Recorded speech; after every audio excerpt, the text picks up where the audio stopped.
fuck you doing?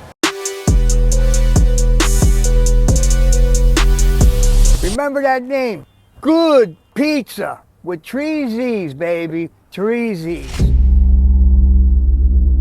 What's up, guys? It's JP Good Pizza. Yo, check this out. This week we got a very special guest. My homie John from Green Bodhi came through to tell his story. Came all the way down from Oregon to lace us up with the game, the knowledge, and the passion for the plant that he has. This guy's been all over the world. I'm telling you, this guy has a hell of a story. He's been on very crazy spiritual journeys. I can't wait for you guys to hear all about it, man. This was a good one. You guys are really gonna enjoy it. We'll see you all on the show. What's happening, John? How you doing, bro? Good, bro. Thanks for coming down. Thank you, man. Chopping so it up. much. Yeah. It's You got a sick ass ride, bro. Oh, Yeah, man. like a moving studio. You know? Yeah, bro. That's nice, man. Do you always take that on the road when you're going up and down? Yeah, that's my coast? only vehicle except for my little beater, like kidnapper van at home. You know, I have one of these like Nice, dude. 96, like Econoline Ooh, Ford. super You know, rapey. yeah, it's like it was. That used to be my van. You know what I mean? I Yeah. had the queen bed in there, That's right. surfboards underneath. Tight. You know, and just even though it like was a beater, it made it back and forth to LA like 20 times. I don't know. You know, it's like they work. You know, but They work. I kind of upgraded a little. You Yeah, know, you did. because Yeah, I think it's sick, dude. it works good. You know, with the fam and. Yeah, man. And the surfboards and the dogs and the not breaking down and not getting sweated by the cops. Yeah, it's a little nicer, a little cleaner look. You know what I mean? For sure. It's like, you know, For sure. not that I'm like doing anything like I used to, but like, you know what I mean? It keeps you safe. Yeah. Keeps you For safe. For sure. And keep, you know. And you were just down in Santa Cruz surfing, no? Yeah, totally. I was in Los Alamos, then I went up to Santa Cruz, There you my go. fam there, and caught a few good days of surfing with my Nice. family. I have some, you know. You got some fam over there? Yeah, like, you know, like adopted fam, you know. They No, they for adopted sure, me, for I sure, adopted for sure. them. Is like my Absolutely. number one apprentice. You know, we met when he was 19 and now he's 32, got a couple kids, wife, you know. His brother's just, you know, one of the like better big wave surfers in the world, in my opinion. Whoa. And about the most fucking humble cat you can possibly imagine. You never even hear him talk about himself, you know. He's just Sure. one of those The best dudes, ones are like that. you know, surfing 50-foot Mavs, but, you know, like seriously, and like he's like kills it. But you would never know because he would never talk about himself Yeah. ever, you know. Yeah. Even his brother, he won the XXL Wipeout of the Year kind of big wave challenge kind of thing, and he took like a 50-footer or 45-footer at Mavs, just like turned, went, caught it off the lip, destroyed him. Right. He gets home and How long did it take him to get out of the water, out of that wave? I'm not really sure how long he was under, but he said he was coughing up blood a little bit, you know, so I don't know if it was like a 40-second hold down or 30-second hold down, but when he went to his bro, you know, my buddy Log was like, dude, Will didn't even like say anything. When he's like, oh yeah, no, I took a heavy one. And then the next day all on Instagram, Powerline Productions, all the waves on there just like huge, got destroyed. And he won Wipeout of the Year, which means you're sending it, you know. Yeah, like, bro. you know, because all the big wave surfers, you know, and he like, Yeah. and he didn't even talk about it, bro. It was just like, so it was very inspiring, these guys, you know. They're very humble, and, you know, they kind of took me under their wing because I taught Logan how to grow and how to relate with the plant, connect with the plant, and now his family's doing, you know, nice commercial grow, and Nice, they're dude. killing it, you know, doing that's good work, tight, you know, bro. SC. So, What's the biggest wave you ever caught, bro? oh, I don't know, maybe it's just like, you know, triple overhead size, but you know, when I was younger. Now, That's pretty scary. it's really scary. I've almost drowned a couple times, but I'm a kook, bro. I'm not like, Yeah. you know, especially when you're around all these pros, you're like, you're a kook, you know, with being like me started surfing when I'm older, you know. I snowboard pretty well, you know, I can say, but the surfing thing, I'm a kook, bro. Like, I'm just doing my best, and, you know, I can catch some waves, do some okay turns, but other than that, I'm like, you know, these dudes are like killing it. So it's like, you know what my teacher said? He's all, oh, when you're feeling low, focus on people lower than you. But when you're feeling high, focus on people higher than you. Yeah. And when you focus on those high ones, you get humble pretty quick, you know, because there's a lot of legends out there doing the real work, you know, not like, you know, we're just, you know, surfing's not my thing. It's more my antidepressant medicine, you know what I mean? Snowboarding too. It's like, that's skateboarding for me. Yeah, sick. So you know what's up. It's like Yeah, whatever you can moving get in flow meditation. state, you know? I call it moving meditation. Like, For sure. Like in meditation, if you're just sitting, like there's a lot to think about, and there's a lot of thoughts that pass through, and it's not that easy sometimes, right? But when you're on a skateboard or surfing or snowboarding, like, you have to think about that. You're gonna get fucked up. For sure. You know what I'm saying? You're So going to get your dead mind's sometimes, in bro. one spot. You know what I'm saying? Yeah. Totally. And these dudes rip at skating too. Like, they're like, oh yeah, I believe they're boards people. They rip at No snowboarding, doubt. you know, and but surfing's really their thing. They've been doing it. Their dad was a shaper in SC, and like just really, Tight. lifer surf fam, and really good people. My bow hunter, they're just freaks. Cool, man. Cool cats. Cool cats. So it's cool to go there and recharge and be around the fam. My buddy's got a couple man. kids now, 3-year-old and a 1-year-old, and we're just kicking at the park, doing the whole thing. Yeah. It's just like sick, Cool, get that juice of people you really love and really care about. For sure. And it's good to see him succeed too.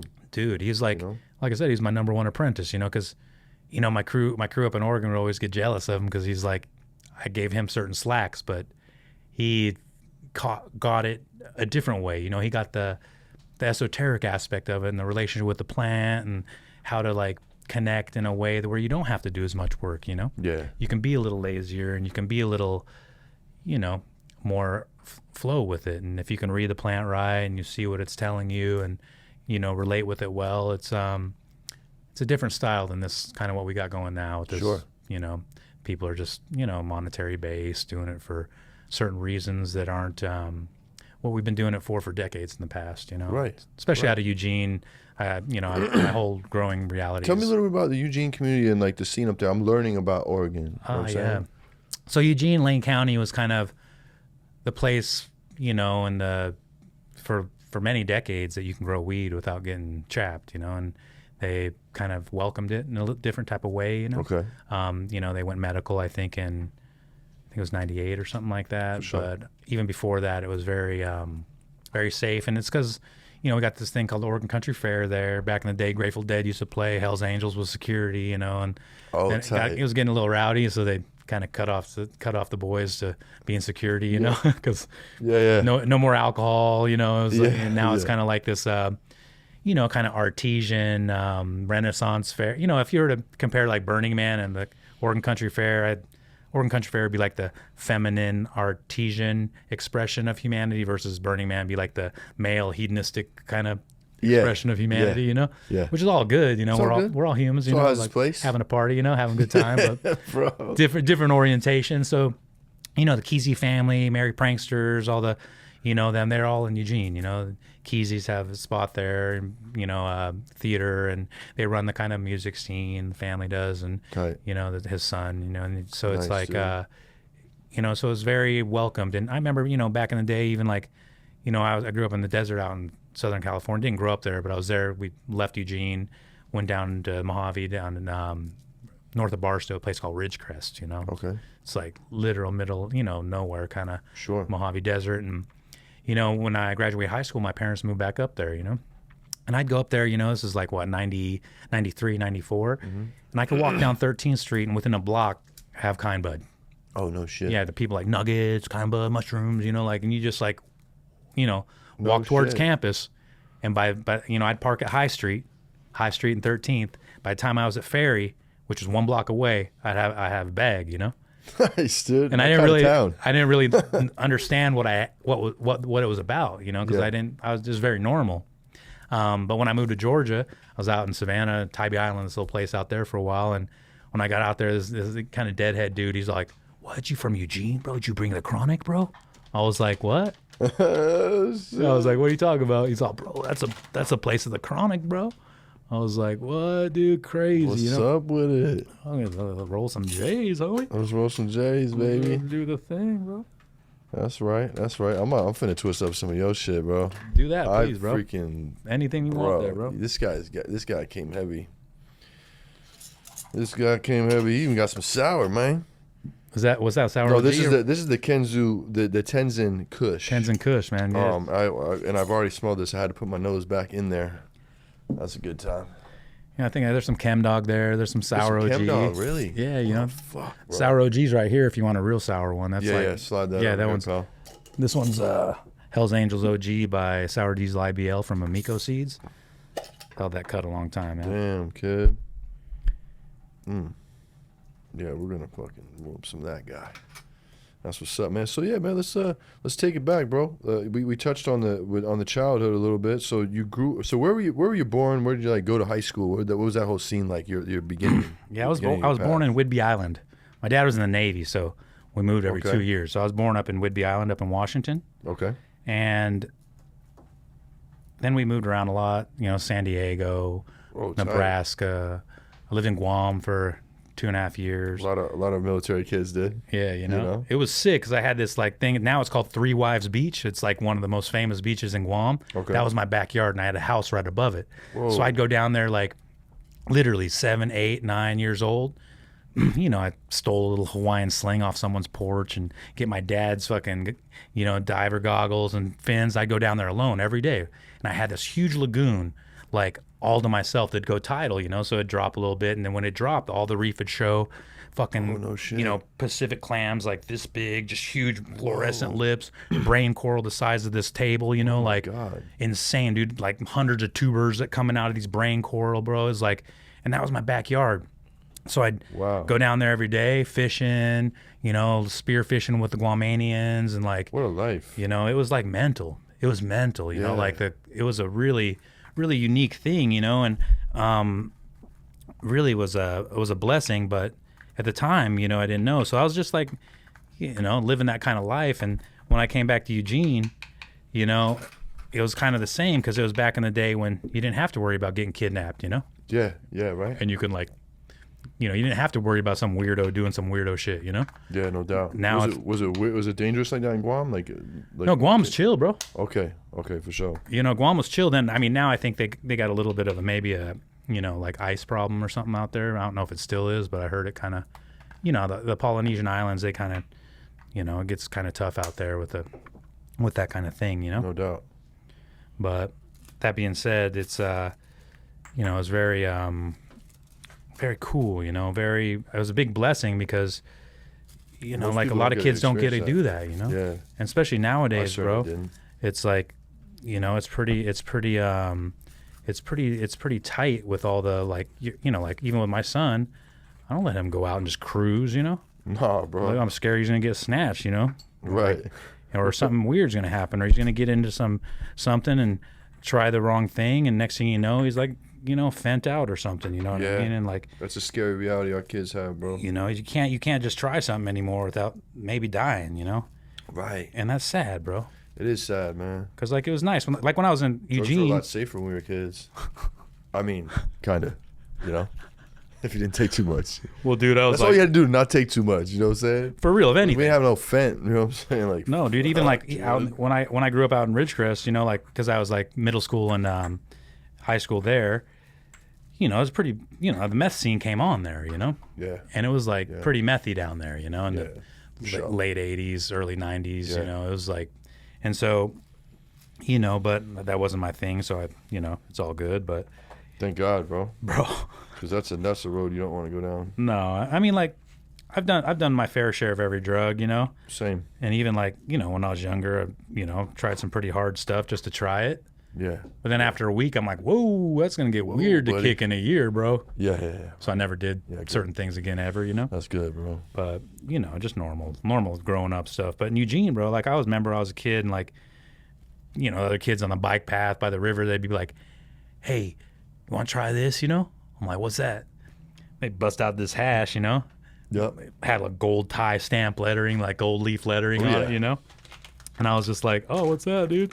But I just hit it. I didn't even know. I'm like, like Yo, whatever. what was that back in our day? Like, there was so much like trying available. Yo, try this, bro. Everybody wanted you to try some shit. Like, I don't feel like, is it still like that? I mean, it is, but it's like bad now, It's Here, bad, hit this vape pen, Yeah, Hit- bro. like my kid was telling me like 6th grade, like kids already vaping and shit, bro. dude. Like, I mean, think about like how much easier. My fault. Yeah, of course. Think about how much easier that is to like for kids to get away with, bro. dude. It's so convenient, so easy, and it looks cool. Well, Like those fucking devices look cool. Like I want to smoke one. Well, I tell you what, man, I've done a lot of things, and I don't know if there's anything more addicting than that the nicotine vape. Oh, it's tough, dude. And so tough. like I don't do it, but Took me 18 years to quit cigarettes and about 6 to quit vapes. Vapes got me off the cigarettes, so I am a believer in get off the bogeys with the vapes, but don't get caught down that fucking oh man, I mean for down me that like fucking path. I don't bro. have an aversion to nicotine or anything because it's a sacred plant. But it depends on how Yeah. you use it, you Yeah. know, and if it's like where it comes from and what that's grown with. Is that some hazy kush or something? It is hazy kush. Yeah. Wow. What's up, guys? I just want to give a quick shout out to my sponsors over at United Nutrients. Trusted by elite growers, United Nutrients delivers clean, reliable nutrition, trusted by top cannabis cultivators for enhancing plant health and maximizing yields, all while being easy to use. Affordable without compromising quality. United Nutrients offers premium nutrient solutions that remain affordable, ensuring growers get the best results without breaking the bank. Sustainability, cultivator-centered innovation. Developed through collaboration with cultivators, United Nutrients' science-backed formulations are designed specifically for cannabis, providing eco-friendly and efficient nutrient absorption to promote healthy and vigorous plants. Tell them Good Pizza sent you. It has a look. It does. It's one of my faves, man. That was the herb that I have in my jar for solid 12 years, 10 years, you know? Oh, shit, man. Yeah, no, I just always had it because it was like, Was it like your daytime go-to? yeah, for sure. And it created a euphoria that was very special, you know, for me at least, you know. Sure. I really liked it a lot, you know. Nice, dude.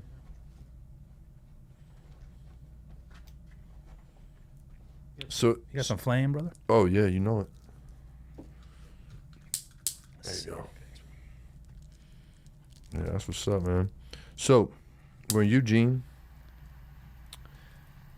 Things seem to be going pretty well for you. What was your deal, bro? Were you like, were you surfing back then, skateboarding? Like, what were you? What I was you on? BMXing, bro. BMXing. Okay. Yeah, it's That was a sliding big thing in the 90s. handrails and like, Oh, you know, damn, you were nice. you know, like, you know, Okay. dirt jumps and Yeah.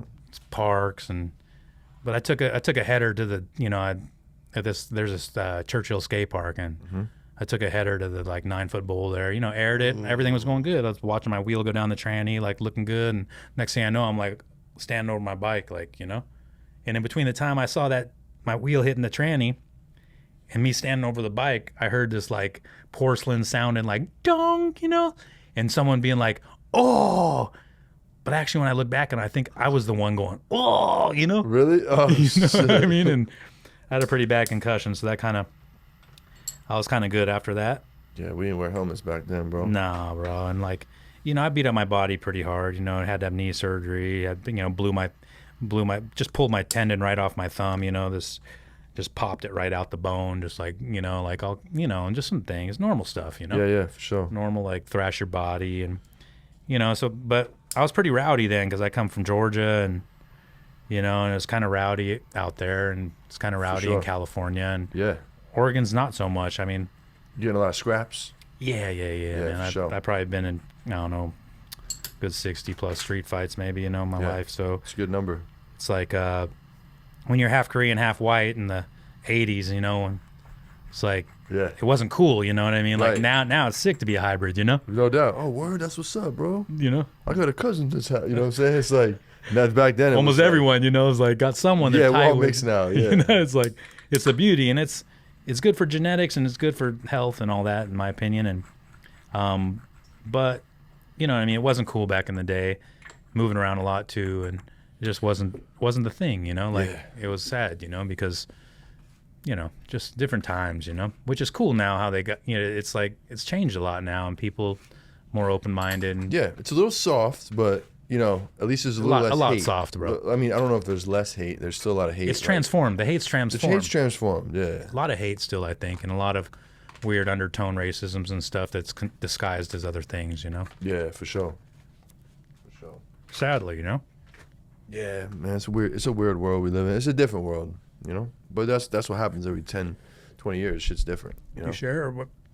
Yeah, I'm gonna roll a couple. I'm gonna hop on the cypher a little later. Sick. Yeah. I got my flow down. I gotta Sick. keep you on track. You know what I'm saying? Yeah, my twist, I usually roll joints the first half, I smoke the second half. You know what I'm saying? Yeah. By then I'll usually get you through your story and we're good to go. That's sick. Cool, man. So where does it go from there, bro? So, Eugene, cruising, doing the thing, growing. When do you start growing? 97. Nice.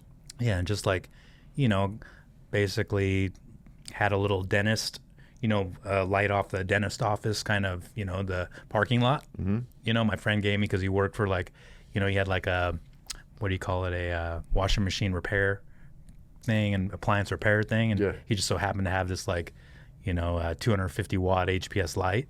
So then I went and got another like 150 water, you know, Yeah, put it in yeah. this, built this little box. First, I didn't even build a box, bro. It was like, I'm not kidding, dude. I popped a couple seeds in a spider plant and they popped. I just threw them in there and it popped. I was like, I'm going to grow these, you know? Yeah, yeah. And it was like fully like, you know, like I basically put these little T5s and then made this little styrofoam kind of, you know, divider thing and just grew these plants out, hermed, had weird bugs and stuff. So that was my first time. The second time, Didn't crush the first one. no, it was like, I thought I crushed. No That's doubt. the thing, you know, it's Yeah. weird when you grow weed, you think you did the best thing ever, you know, and Yep. like that you got the best weed. I mean, I'm sure everyone thinks they got the best weed, you know, if they grew it. We know, bro. You know, Trust so me, like we know. everyone, you know, and I tell you what, if you're saying your weed's the best, most likely it ain't, you know. But if other people are saying People it, gotta say it, you yeah. know, it's like that, you know. So the second time, I got good genetics. You know, I was luckily with the right crew of people to where, you know, I was blessed with some Trinity and Big Sur Holy and Blueberry Trin and this strain IDK, which is stood for I don't know. I like And that. I like that. you know, That's cool. and then I built a little box in my closet, you know, and had that 250 watt light for my friend, Yeah, yeah. 150 watt, you know, that I got, I think from Home Depot or some shit, you know. Okay. Put it in this little box that I made, a little trap door in my corner of my closet, you know. Solid. And I had these plants in there and fucking crushed. And I Nice. basically I went and got soil.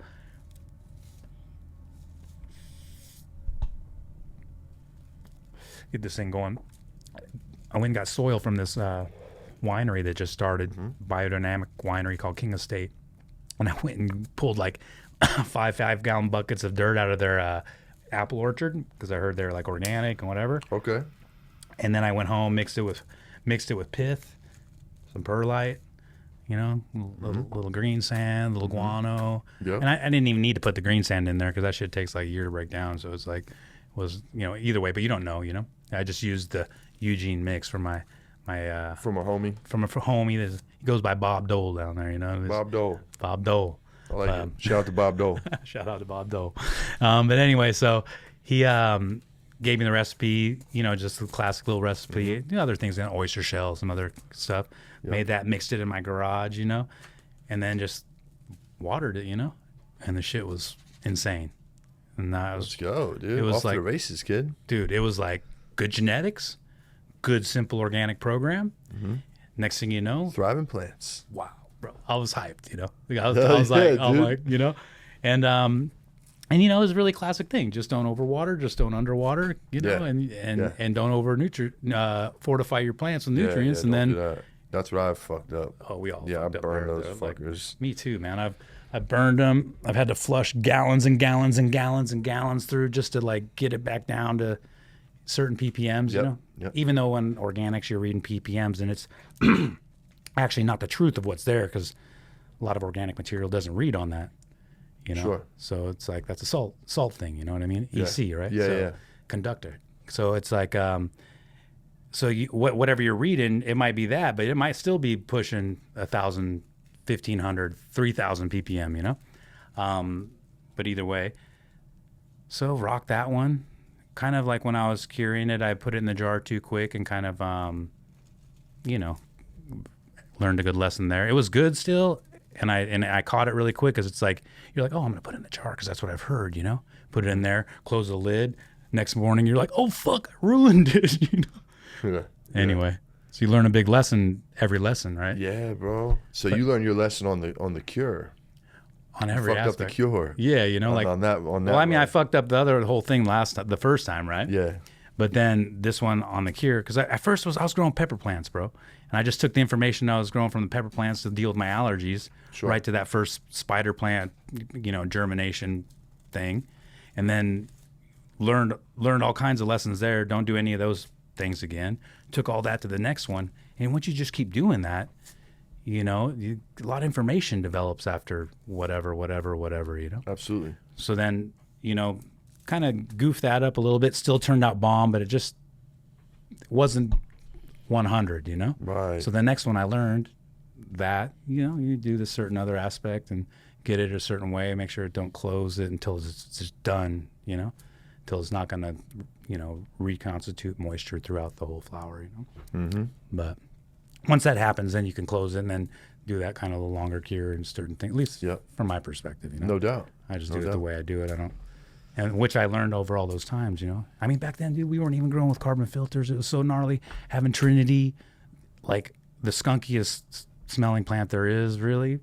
I remember I was a block and a half away. There was a intersection where I had to turn to my house. Come week 5, week 6, you stop there at the window down. You're like, just humming. I could smell the fucking house. Off of a, the first one was that little 400. The next one I did a little 1,000. Made the whole closet a trap door, and you know the story from there. Oh yeah, oh yeah. Kind of double down. Double down. Kid. Scale up's real, kid. Nice. But dude. I kept it always really chill there because I was, I didn't want to get in trouble really, but I wasn't too worried about it. You have to deal with that reality, but try to focus on quality always, but it was interesting without carbon filters. I remember I got my first carbon filter from American Ag up in Portland. It was like the big grow store in Oregon. Yeah. This guy Greg, I remember I was like, hey man, have you seen these? He's all, what's that? I was like, it's a carbon filter supposed to take out the smell, He's all, what? I haven't seen those. I was like, can you order me one? I remember it was Mountain Air. It was a company. Yeah. And dude, when that happened, all the nightmares stopped, Yeah. Because like when I came up to the house, you couldn't smell it anymore. Yeah. Plugged in, we'd built these attic fan, kind of centrifugal box fans, plug in the big insulated, like, shit you get from Home Depot, plugging that into the carbon filter was like, oh, we're on now, boys. It was really nice. Yeah. So anyway, that's tight. So from that to, that's crazy. I gotta stop before. That's crazy that you put the grow store on the carbon filters. You know what I'm saying? That's cool. It's usually the other way around. Totally. Like, have you heard of these things, bro? And this was a big store. They're like huge in Portland. And my buddy, from my understanding, he bred the shishka berry. But anyway, no shit. Yeah, this is from his name was Adam. And that's an older strain, right? Yeah, older. I've just now been hearing about this thing.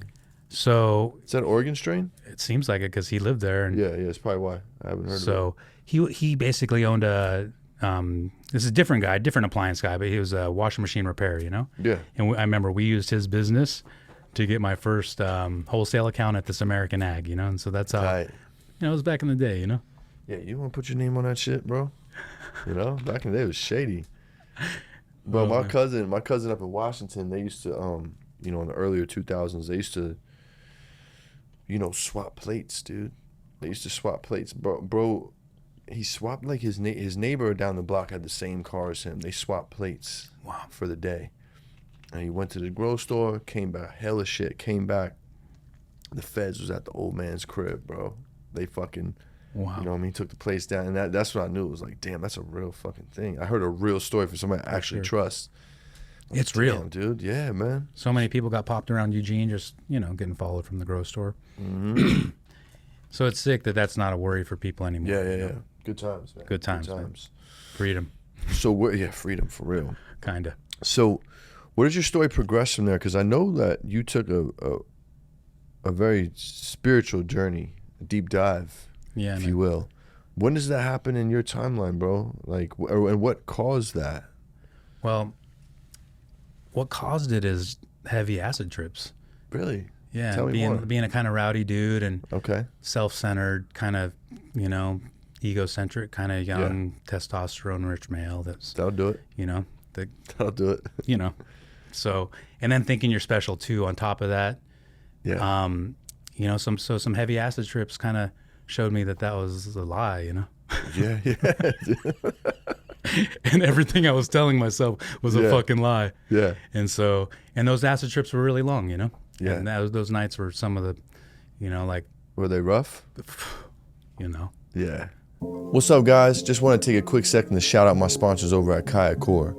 Clean cocoa trusted by top cultivators. Kayakor premium grade clean cocoa core is trusted by and respected by cannabis cultivators for optimal plant health and performance. It's all about the terps and quality first before yields, which is driven through clean, 100% core, which provides smooth stratification throughout the media. Sustainable and eco-friendly.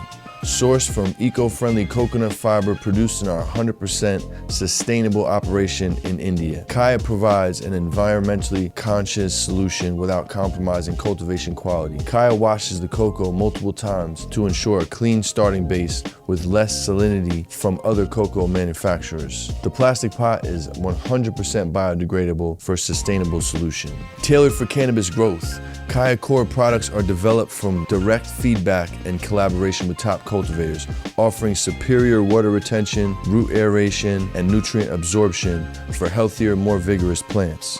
They buffer the cocoa to less than 0.3 EC with calcium nitrate to provide the cultivator with a strong starting point for transplant. You will be shocked how clear the runoff is from this clean cocoa. Kaya uses coarse ground cocoa core to achieve the 70-30 blend versus perlite or chunks. Go hit up Kaya Core. Tell them Good Pizza sent you. When you thought you were the chosen one, and then you realize you're like just a piece of shit. Wow, Yeah. Well then. it's a heavy That's heavy. heavy, you know. Yeah. At least so, you know, continuing to do that. You know, younger, I wanted to be a youth pastor. You know, I was in the church and had some really special experiences in that reality, but I just couldn't find the method there to, you know, I want to be able to be like Jesus. No doubt. I want to be that kind of human. Sure. You know, I want to help in that type of way. How can I deal with myself? You know, I need a technique because I'm just like, my mind works like that, you know? So I went and tried to seek that out in different studies, esoteric studies and stuff, hermetic stuff, different things, just like trying to find the technique, you know, mystery school stuff, you know, all the whatever, you know, but I couldn't, you know, that I could get down with, you know. Either way, no big deal. Pretty heavy moments of psychedelia in Eugene through the community because, you know, it was a very nice community there in the sense that I was pretty rowdy, and it was made clear to me to just tone it down and do your life with this plant, and that's cool here, you know. Yeah. You know, Snodgrass family, the whole, like, all these community legends now, a lot of, you know, come from that zone in certain ways. There were the more the social aspect and the culture of cannabis, in my opinion, a lot of it has birth there in one way or another, you know. Not through me, but through these old school legends and all the old schoolers that were around and breeders that are around Oregon, and, you know, and Eugene's got a, you know, famous aspect of its community, and that was a lot of cannabis-based stuff, a lot of really good music-based stuff, and all these people were looking good, looking out, you know, and in my opinion, on a general mass, you know what I mean? Sure. They're there to be free, to be themselves, and to help others, a lot of them, you know? I dig that. And then so that's the Eugene vibe? And they love weed, you know? Okay. And back in I can get the down with that. 80s, 90s, especially late 90s, early 2000s, it was popping there, you know, like all the weed growers all out at the nicest restaurants, you know, like having a good time, living life, doing the thing, you know, and it was kind of allowed there, it seemed like, in a certain degree, meaning, man, it's not violent. We all understand how the plant helps in all these different ways, whether it be on an analytical aspect or an esoteric aspect. Here we all are, you know, vibing this plant because, you know, it's reducing all our sufferings in one way or another. And so they, I think, saw that early because, you know, hippie culture, all the old No thing, doubt. you know. And then that held a lot of really good genetics because of all the old school breeders that were up and around there, you know. And those genetics stayed around, it seemed like. And Eugene community and all the culture there really were, you know, glass blowing, like Mecca, really. Wow. You know, with Bob Snodgrass and, you know, remember Batcham, Brian Padilla, my buddy Mark Lammy, these guys come out of that, you know, reality. My other buddy Devin, you know, Krunkelstein on, which actually I have this little hash pipe from him here. He's really passionate. The hash pipe's sick, dude. Yeah, it's neat. Yeah. But anyway, so that kind of basically formulated me too, because I'm like, hey, I want to be a part of something, you know? No doubt. But I want to evolve my reality. And so the community there kind of I felt put me on, and because I thought I was very singular, you know, I thought I was special. I thought people didn't think like this, man. I thought people didn't see and completely judge the internal aspects of their mind to where they can be better, so they can help others in a way that's very heartfelt and you know, empathetically kind of altruistic, you know? Yeah. And I wanted to be like that, but I wasn't. Sure. And acid showed me how fucking far I wasn't. Yeah. You know, so then getting turned on to, you know, my massage therapist, she gave me some books, Power of Now, Celestine Prophecy, these kind of, you know, the Kinavata are waiting for you. And these kind of showed me this different way that there's other people that are having this experience, you know? And then I just went further into that. And she actually pointed me to this lady that, you know, it was in between like Robert Venosa and Martina Hoffman, my buddy Brent introduced me to. They were doing a ayahuasca thing down in Bahia, the jungle, you know, or this first Amazonian shamanic conference in Iquitos. But this woman, she told me, she's like, hey, you're going to meet your first teacher in Peru, you know? So when that lined up, you know, it's this kind of psychic thing and all this kind of, Sure. you know, The very, universe is pulling you in that direction. you know, and How old were you at this point? I was 26, Okay. 27. Okay. Mid-20s on a spiritual journey. That's a So good at time. that time, when, you know, when you're like It's a good time for last shot, you know what I'm saying? Like kind of breaking the mainframe and changing the hard drive and, Yeah, bro. Yeah, You know? because, you know, by 25, they say you're hardwired. You have officially been hardwired. You're done downloading. Your brain kind of closes off to new information and new ways of thinking unless you have a terrible disaster happen in your life, or you do a massive amount of personal development and you adopt other ideologies of how to think. You know what I'm saying? Have some paradigm shifts. for sure. Or you go on a spiritual journey to fucking it's Peru. Well, you know, I was hearing about And ayahuasca. talk and to these Lady different Ida, things, you know what I mean?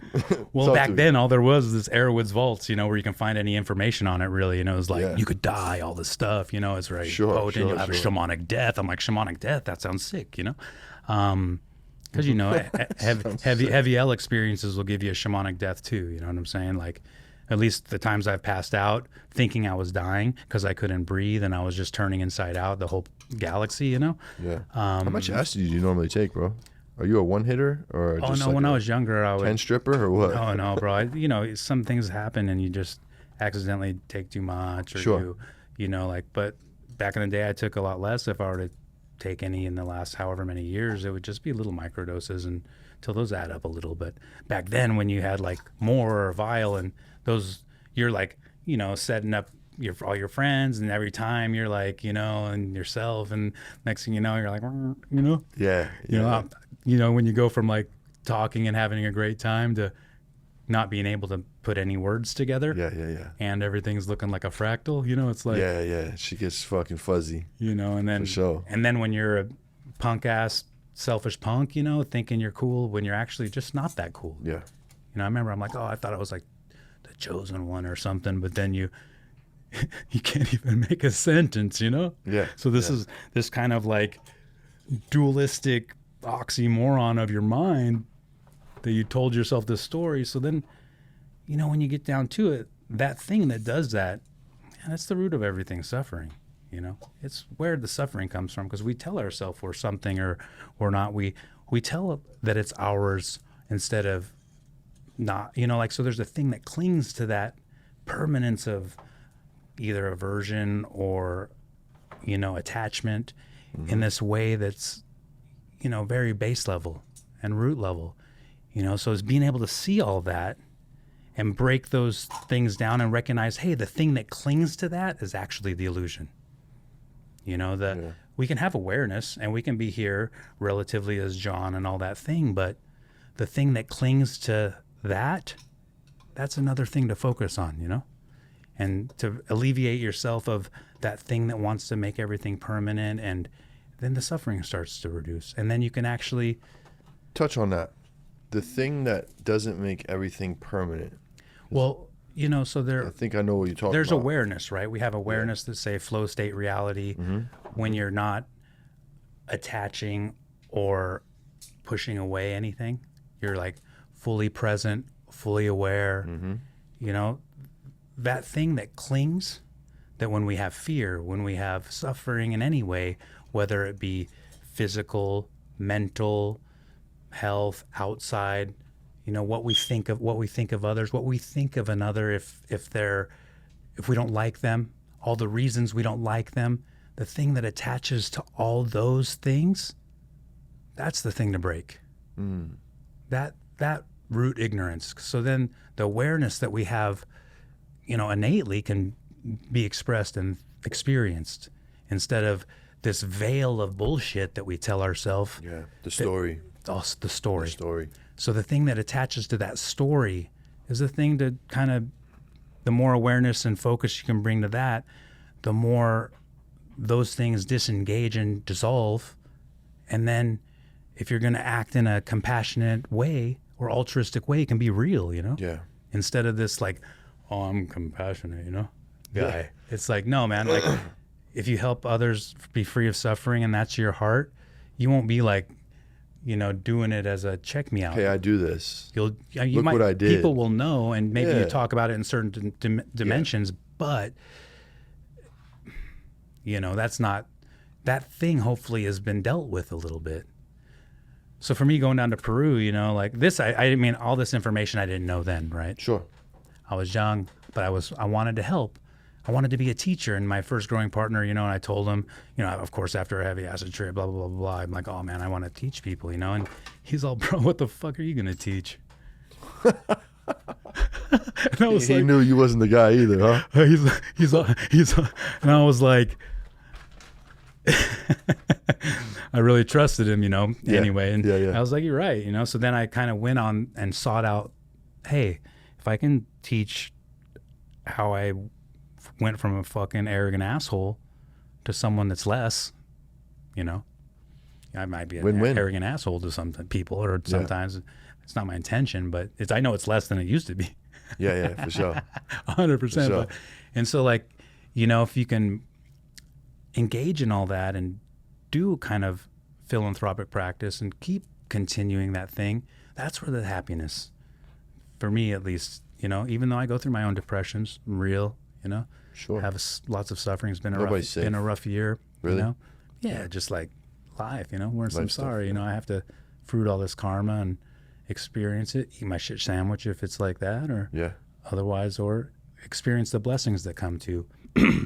But, so going to Peru, I met my first teacher there, this Peruvian guy, Armando Munoz. He goes by Sari Tupac Huaracocha.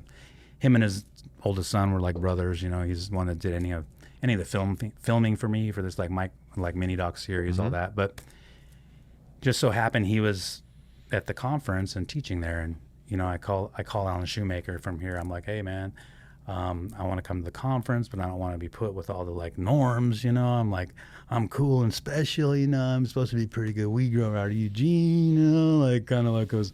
I was like that guy. Put me with the big dogs. Put me, like I'm not that, Yeah. I'm friends with these people, Yeah. Name dropping like a motherfucker. Yeah. But it was true too. Get a good seat. Because I was friends with those people. No doubt. I've been at very private parties with, Sasha Shulgin and his wife and their best friends, and, and Nick Sands, and like honored and blessed by their humility through everything they've done, and for the evolution of, like that, what they brought, Yeah. And so I was there, but, did I deserve to be there? But none of that matters, but I was there. So I really needed, I think, to all those experiences from that to being, around very cool people, now it showed that really mattered, But at the time I was an arrogant fuck. Right. But either way, Alan what it Shoemaker is. put me with all the presenters, Yeah. And I was across the hall from my, first teacher, Armando, Nice. And we're going to see this one lady, Norma Penduro. She's supposed to be the most famous ayahuasquero in Peru, female. I'm like, I'm gonna do ayahuasca. I'm gonna do it with a lady the first time. Get that, so there's not that weird male thing, that kind of can arise sometimes. Yeah. Either way, I missed the bus, I was like, sick. Missed this thing. Have to get a tuk-tuk. So I'm in the lobby. And there he is, I was like, hey, man, you that San Pedro shaman? He's all, I ain't no stinking shaman, bro. I was like, oh, sick. So then, and we connected. He was there with his wife, and we were just like, and their daughter. And, You know, we took the tuk-tuk there, you know, like, you know. What's the tuk-tuk? Little, you know, like 3-wheel, little taxi. Okay, gotcha. Yeah. I don't know, maybe they call them tuk-tuk in Asia or something. I'm not sure, but either way, that's what they call them down there. No, I know what you're talking about. I just wasn't familiar with the name. Little mini taxi, you do the motorcycle. Yeah, in the back, and you're like, yeah. So anyway, we go and we get there, and I'm like feeling connected to this guy, you know. So I'm like, okay, we start talking, and he just dropped it on me, you know. And the convo he dropped on me was like, you know, was what I was looking for, really. Cool. And so I thought that when I walked away, I walked back to him. I was like, hey, man, what you told me, that was the conversation I was looking for. Because I read these books, these Celestine Prophecy, 10th Insights, Secret of Shambhala, and it's all about following your insights and all these different 9, 10 insights that, you know, you subdue this egoic clinging or aversion to everything, and then you can see actually your path, and then you follow your intuition, because your intuition is kind of like your karmic momentum.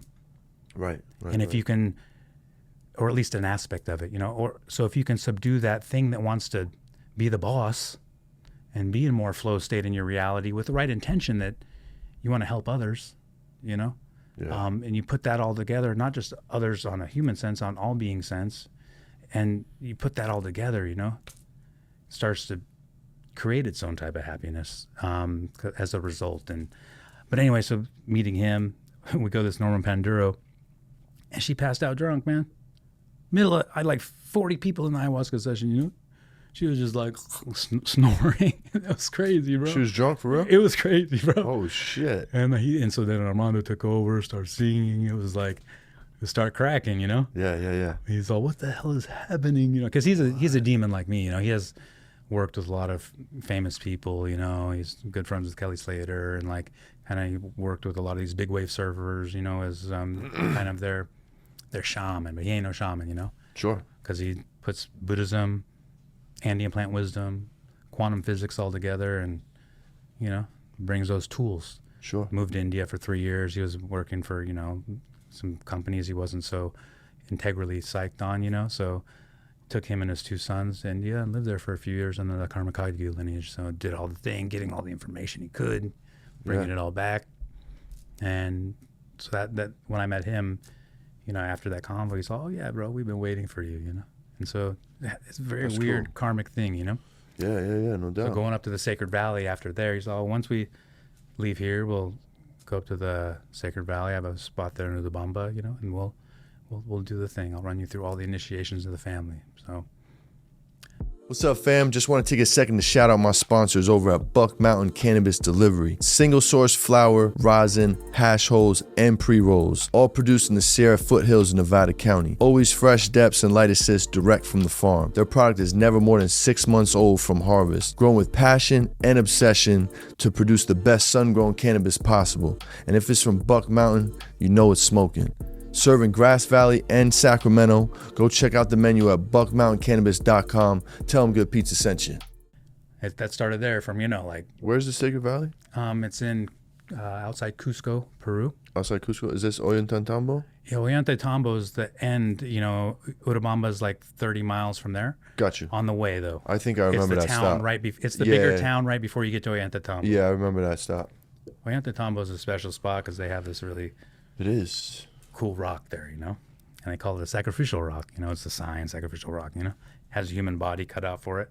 When you're in the town, right, looking to the back of the town, is it up to the right where the ruins are? Yeah, it's in the ruins. You know where the ruins are? Like, it's like up on a little mountain. No, all the terraces. Yeah. Like they're the big, you know, they're in the ruins. It's the big rock right down at the bottom of all those ruins by the river. Okay. Huge. I didn't go there. I didn't go, Okay, but I seen where the ruins were. It's like as big as this room. Okay. Maybe like, you know, cuts 20% off, you know, it's Okay. like that. But, you know,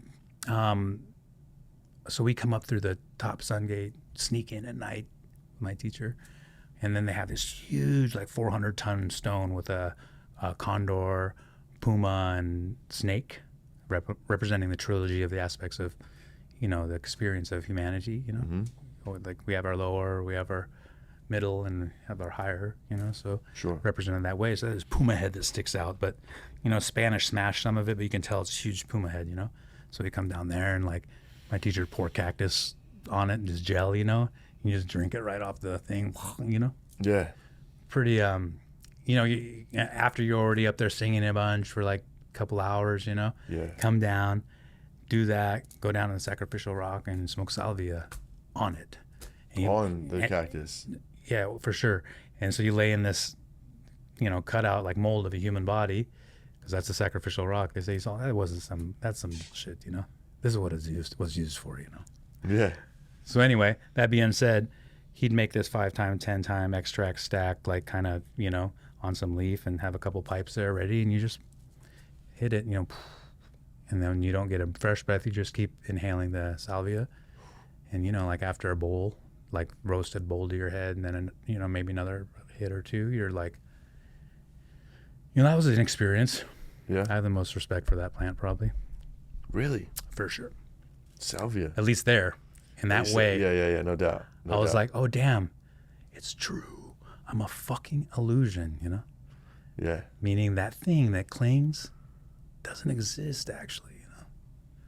All this momentum of awareness and experience exists. It's happening here. We are, you know, Sure. relatively communicating in relative reality, and all this is happening, Yeah. you know?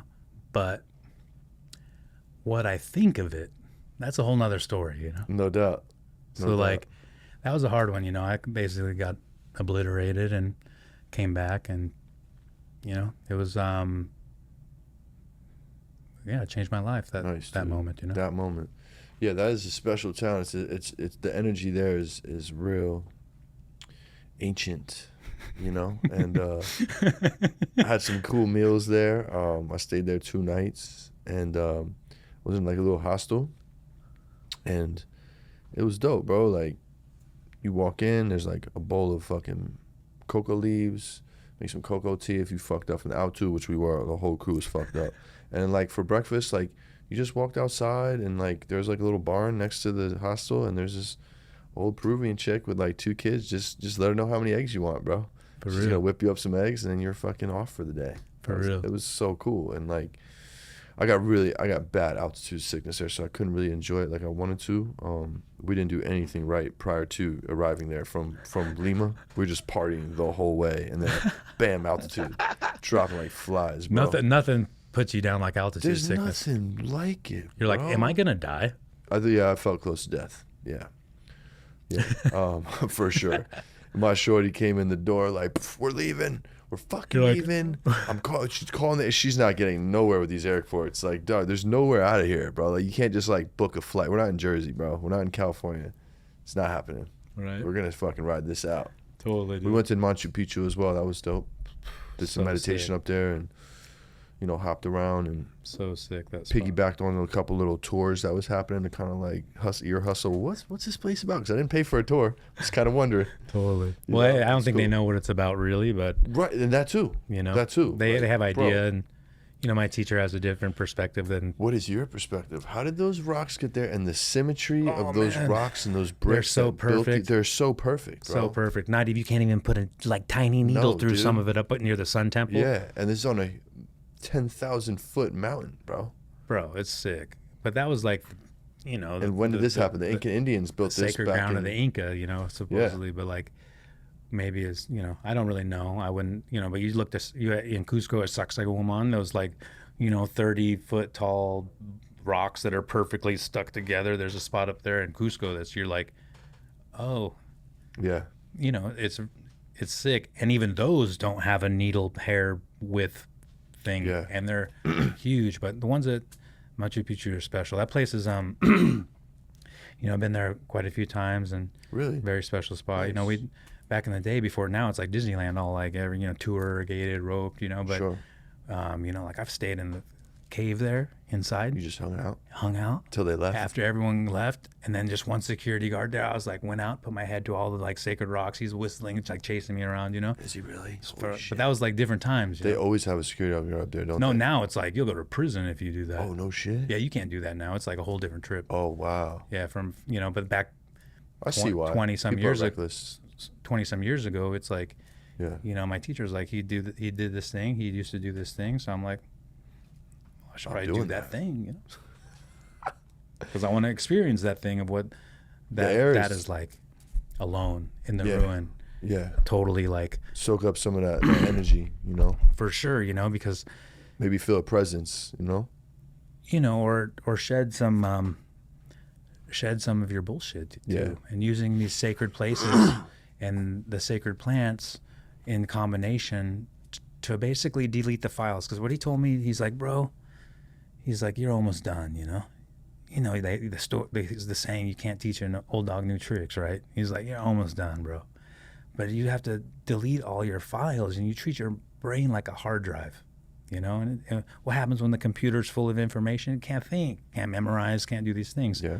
So delete all that, you know, drink ayahuasca 30 times, eat San Pedro cactus for like 1,000 times straight, and do these certain practices. And so then I started doing some Buddhist stuff then, the Nundro practices and different things, like prostrations and different offerings and different refuge things. And just like, because when I started reading the Buddhist text, I couldn't find the flaw there. Because it's not like have faith in this thing. It's saying, hey, if you do this, this happens. More cause and effect and causal. Yeah, you know? sure. And you can have faith in that causation and that dependent origination of things, you know, basically, you know, faith grounded in the logical truth of how things are. You understand if, you know, the water, you know, is up here and there's a, you know, trough that goes down. If you put the water in, it's going to pour down and be to the bottom, you know? You don't even have to talk about gravity or any of that shit. You can just know that if you pour the water here, it'll end up here if you have a slide for it, you know? Yeah. And you can have the faith that that's going to happen if you do that. Yeah, no doubt. You know, so that's like, you know, and you can also have that same type of faith on deeper spiritual aspects too, and esoteric aspects, but the faith on the causation aspect of it's easy because it doesn't matter what religion or anything, you'll all have that same view. And so that was the thing with, you know, these, you know, preliminary Buddhist practice stuff. It's not about any kind of thing other than recognizing the truth of things and how things are, and, you know, it being free of suffering, helping others. Until you get into the deeper phases, it doesn't get, in my opinion, very, you know, quote unquote religious. You know, the earlier phases is very practical, way of life, way of view, all good. And so I couldn't find the flaw. You know, I'm really weird about that. You know, I'd like really like to find the problem in things. You know, kind of like it's not the best quality. Sure. But when you're analyzing sacred stuff, or supposedly sacred stuff, what makes it sacred? Well, if the truth of it will unifiably help all beings, you know? So then That's a good compass. if there's a technique to get there, that technique's good. And in my opinion, all the religions have those techniques. Sure. And it's just finding what works best for you. But for me, it was this, because it was very methodological. It wasn't, you know, illusion based in any way. So I was able to like focus and do these things and see the change. You know, it's like if you focus and meditate on helping others, you know, and being loving and altruistic, you'll become more of that if you focus on it enough. Yeah. You know, just like anything, if you focus on hatred, then you'll be more full of hatred and anger. You know, so it's about tuning that focus of what you want to, you know, for me at least, what you want to be, you know? Sure. And energy flows where attention goes. You know, I wanted to be a killer when I was younger, you know, I wanted to go Green Berets, do all that kind of thing, and just be like, you know, because I thought I'd be able to be pretty good at it, and that'd be my, you know, kind of offering to humanity. Sure. Because I just wanted to be a part of something, man. I just wanted to Don't be we all, accepted, man? you know? Don't we all? Especially as a young man, you know, with the ego and once you shed that a little bit, yeah, bro. Ooh, man, it's a wicked combo. Yeah. I mean, it got us here. I think, yeah, it got us here. Right. And you know, you cut your teeth like that. But I feel like once you get in your 30s and you get around some good mentors, some good information, some personal developments, you start thinking and adopting some other ways of thinking. you know, life punch you in the mouth a bunch of times, you know, that whole trifecta, you know, you can change it up. For sure. And if you do anything long enough with, you know, enough effort, you'll become better at it. Oh yeah, for sure. So I think that, you know, if we're like focused on helping others and you really want to do that thing, and that's why this plant and the plant medicine is so special, is there's so much opportunity and offers so much help to really get us to see ourselves in a non-toxic way. Do you know what I mean?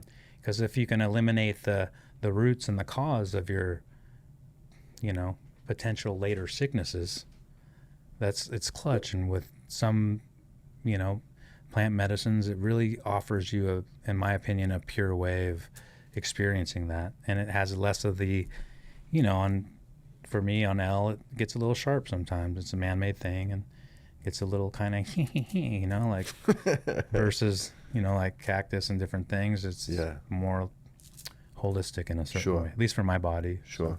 Yeah, with acid for me, bro, I haven't done it since probably early 2000s, we'll call it. Probably like 04, 05. And it was just too long for me, bro. It was too long for me, man. I can't do it no more. It's just, I can do shrooms. I can do 4 to 6, can't do 12. 12 is just rough, bro. And I got too much shit going on. I got kids and shit. So I can't like even get away that long. You know what I mean? What's up, guys? Just want to take a quick second to shout out my sponsors over at Grove Bags. Listen, Grove Bags are hands down the best way to store your cannabis. Forget jars, forget mylars. Nobody does it like Grove Bags. Listen, it's a 6-layer, non-static bag. State-of-the-art technology. It's going to keep your weed fresher for longer. It keeps your cannabis between 58 and 62% humidity at all times, the optimal humidity to store cannabis. It's going to increase your shelf life, help prevent mold, weight reduction. Hands down, it's the best product out there. We don't use anything but Grove Bags at Good Pizza. And especially if your product is in stores, we all know there's some shelf life issues at the stores. This is going to keep your product lasting longer on those shelves. So when your customer goes to try it, it's going to be fresh cannabis. Listen, if you want to store your cannabis the proper way, use Grove Bags. Use promo code PIZZA with 3 Z's. That's PIZZZA. Tell them Good Pizza sent you. I'm very curious about these cactuses you brought here. Can we talk about a little bit about those? Yeah, totally. For those who are not on YouTube, we have some cacti in front of us that John was nice enough to bring for me. Tell me, what do we have here? What are these specimens? Well, this is Trichoceros peruvianus here, this top one. It's from the coast regions of Peru, and I actually mailed that particular cut to myself. Nice. In the mail. Got locked up in customs for about 3 months, but did you? No, no, I didn't. The Cactus did. Oh yeah. Shit. But they let it go, so nice. That means that, I mean, it was fully rooted already. Yeah. Literally. So I sent 3 different species. The Brigadese there, I didn't send. I got that from a friend, but I really like that cut. It's my favorite, you know. You know, the healing aspects of these certain plants, we don't really know because they haven't been studied. But I know from how I feel and how others feel, and you know, when you do take mushrooms or take certain medicinal plants that kind of rewire the neural net, generate, you know, they have neurogenerative factors, so you can actually grow more brain cells, you know, so you can repair things, dendrites, neurons, all this stuff, you know, at least from our perspective and experience. So for me, you know, I took it for 3 years straight every day, upper division geology, U of O, you know, preliminary Buddhist practices, memorizing, you know, being like that. And I felt like it was like the limitless pill. The medicine these cactuses offer. Wow. So what do I do with these? Oh, you grow them, you plant them. You plant them plant them. I've planted cactuses before. They're actually kind of easy to grow. Super easy. Yeah. Especially in like dry ass Sacramento will be good. They'll rage. How do I take what I need out of them to have this experience? Well, the easiest way to prepare these, which is the way I can be open about, some of these other ways I just can't because it's family recipes. Okay, got you. Yeah. But this for the average guy like me. Yeah, but that's the general standard from the Inca runners, from the Inca royalty to the beyond, is, you know, you peel the skin off the outside. Okay.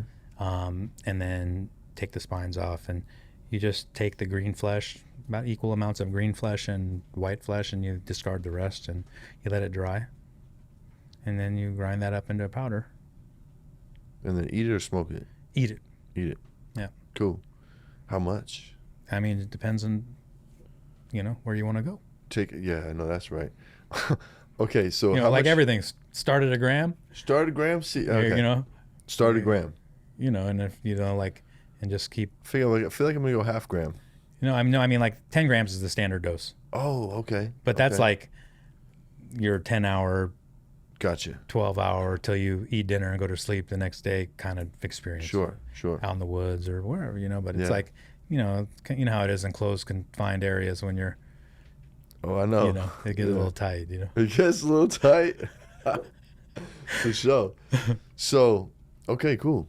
And how much of that do I have to cut off? Like cut the top off, cut the side? Like how would you? This one's already rooting. They'll root pretty quick. I would just grow these, man, for grow for a little while, for some years before I just like let them get big and they'll start to do their thing. But you can multiply them quick. Okay. So once it's rooted, boom, you cut the thing, plant that, and kind of do that, and then make your investment. At least that's what I would do. And if I move, I could take them with me. Yeah, I mean, for sure. Yeah. And they're really easy to take with you because if you don't want to take all the whole root mass, you just cut the thing, boom, and you have your you just start like this. Nice. And then you have however many. Man, thank you, bro. I'm excited for this journey. Yeah, no, I figured it's like I've been growing this cactus before I went down to the Peru because my friend had a buddy that had all this cactus garden, and he asked me, "So, do you want them?" I was like, "Yeah, bro." So I took them all, and then I went to Peru. And even my teacher's all, "Oh, you already put the antenna out with your little cactus garden, Nice. And so that's where you found us, Nice, bro. But either way, they're really easy to go. But I have like a 20-some year pheno hunt from seed from the Huancavelica forest there in Peru. That's like the most, best San Pedro forest, longest growing, area from my understanding, Wow. And so we've started seed that my teacher gave then. Now 20-some years later, it's quite a pheno hunt. Nice. I haven't started to test or anything. I'm just looking, different color, different shape, different things that I feel like for some reason mean something to where I'm going to choose that. Really? So you're going to try a cactus you've never tried before? Oh, yeah, for sure. A new strain? Everyone I hold, I've tried, even though some of them, what I noticed, these ones had a lot of spines on them, and they didn't have much effect. Okay. So I'm like, okay. And then the ones with the less spines, I notice have more effect. Okay. So it's probably some type of defense mechanism, No doubt. But then we have the one from Huancavelica that has the big spines, and it's like macho, I got you. It's like, whoa, you're like, oh, that looks like strong, Yeah, dude. Okay. So we'll start at a gram. I mean, like anything, I think even with like L, better to, dilute it. It's easy to take more of everything always. It's just like with edibles, like first time I was making edibles. I mean, I didn't make edibles like, I've made tincture, but first time I just put it in a crock pot with olive oil and then just cooked a bunch of dry trim in that. And then, like packed full. Full spec, baby. Taking full spoons of it. How'd that go? My friend called me like, I was leaving his house and I gave him another spoonful. Because he's all, let me get another one. I was like, are you sure, bro? Like, he's all, yeah, man. He's like, he called me the next day. He's like, oh, man, I thought I was hearing my heartbeat stop. Oh, I thought I was done, bro. Because the heartbeats were so few and far between, at least I thought in my head. But anyway, it's, too much edibles, you get high. Oh, yeah. Yeah, it's a different thing. I just get tired, but it's not yeah, me too. I'm like a nighttime guy with edibles, I get tired of sleep, Definitely wake up feeling it, though. We wake up feeling the edibles, for sure. Yeah, especially if you have quite a bit. It's for me, I get kind of a little down. And they stay so fucking good. Yeah. It's hard not to keep especially eating. Nowadays, too. It's like, what? I'm supposed to eat one of these? Yeah.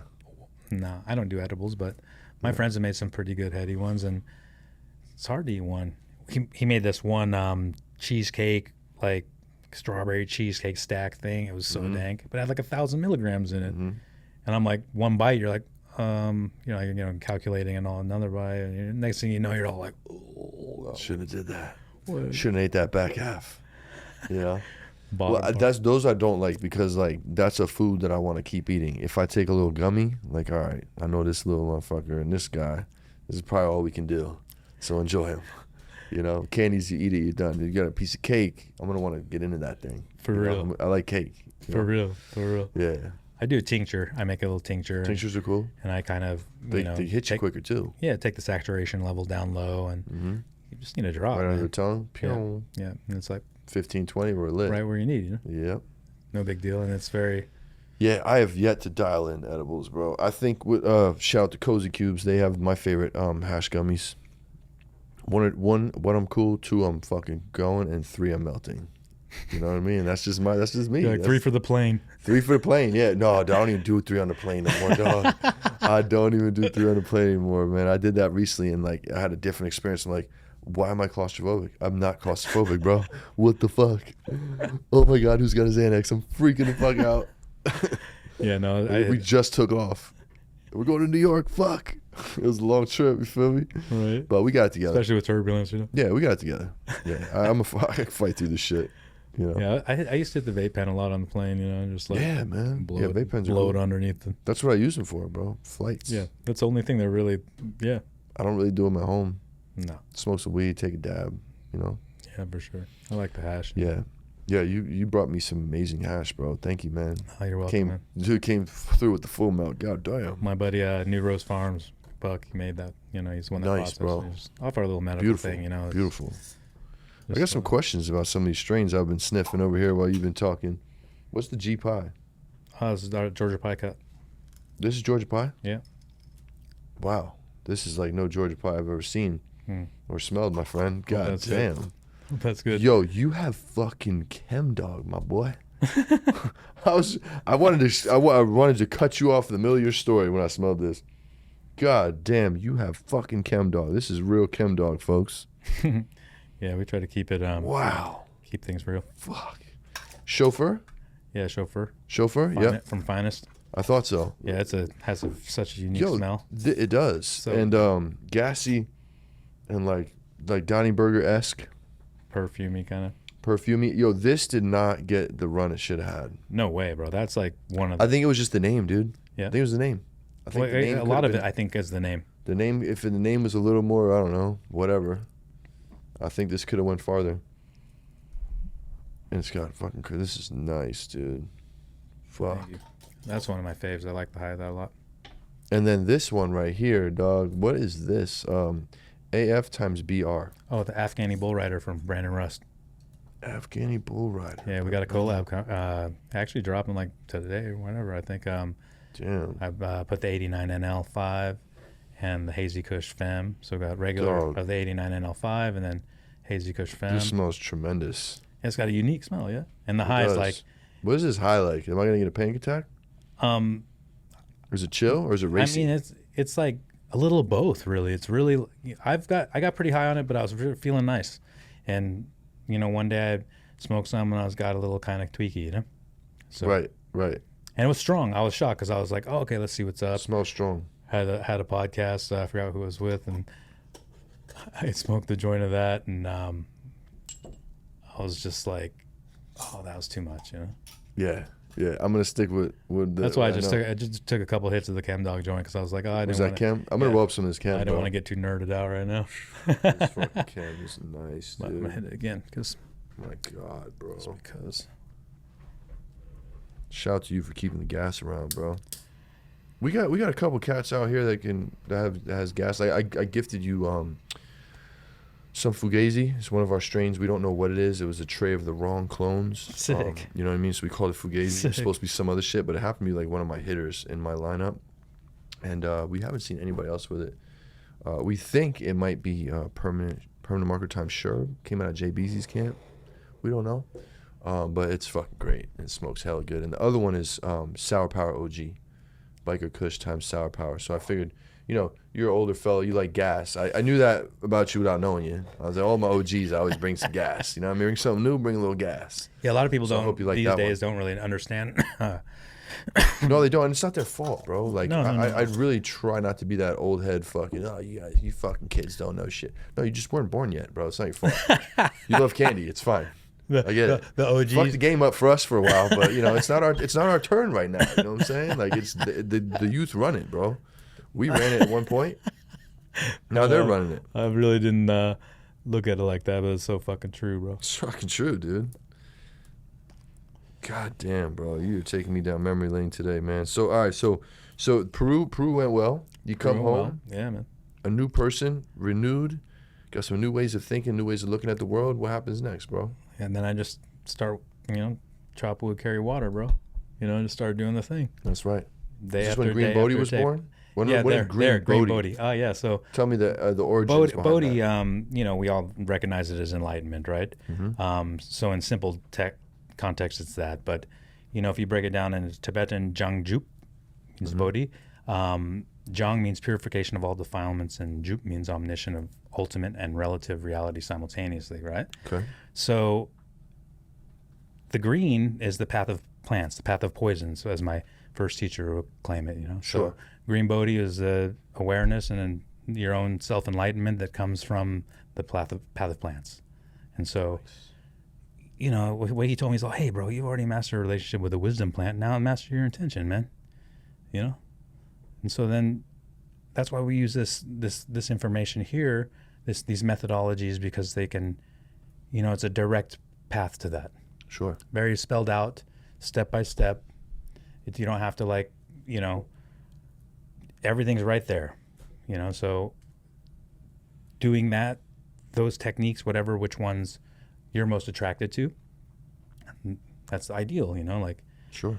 They say is that as long as there's His Holiness the Dalai Lama says, as long as there's 7.8 billion people on earth, there's that many individual spiritual paths, Yeah. We all have our own unique journey. It's true. And really going with that and finding what works best for that. If we even want to be that, you don't have to be compassionate. You don't have to be altruistic or empathetic. You don't even have to be nice. You don't have to be, you can suffer all you want, all that thing actually. But if you want to be different than that, then helps to have some path and technique to do that. And with the combination of the plants and, a proper path with right view, it can happen faster from at least our school of thought. Yeah. It's kind of a shortcut because, I can go about my day all day, but if I even smoke a certain strain, I'm thinking about myself and my mortality and my actions in every minute way, even the way I sounded or I get pretty You get in your introspective head. and Introspective, yeah. And if you want to do the right thing, you want to not be an asshole, keep it simple. That's a good one. It's good practice. Because that asshole has a lot of variations, Mm-hmm. So being able to deal with that and see that, the path of plants really can help with that, and so hence the Green Bodhi. Dude, I love that. Solid. Yeah.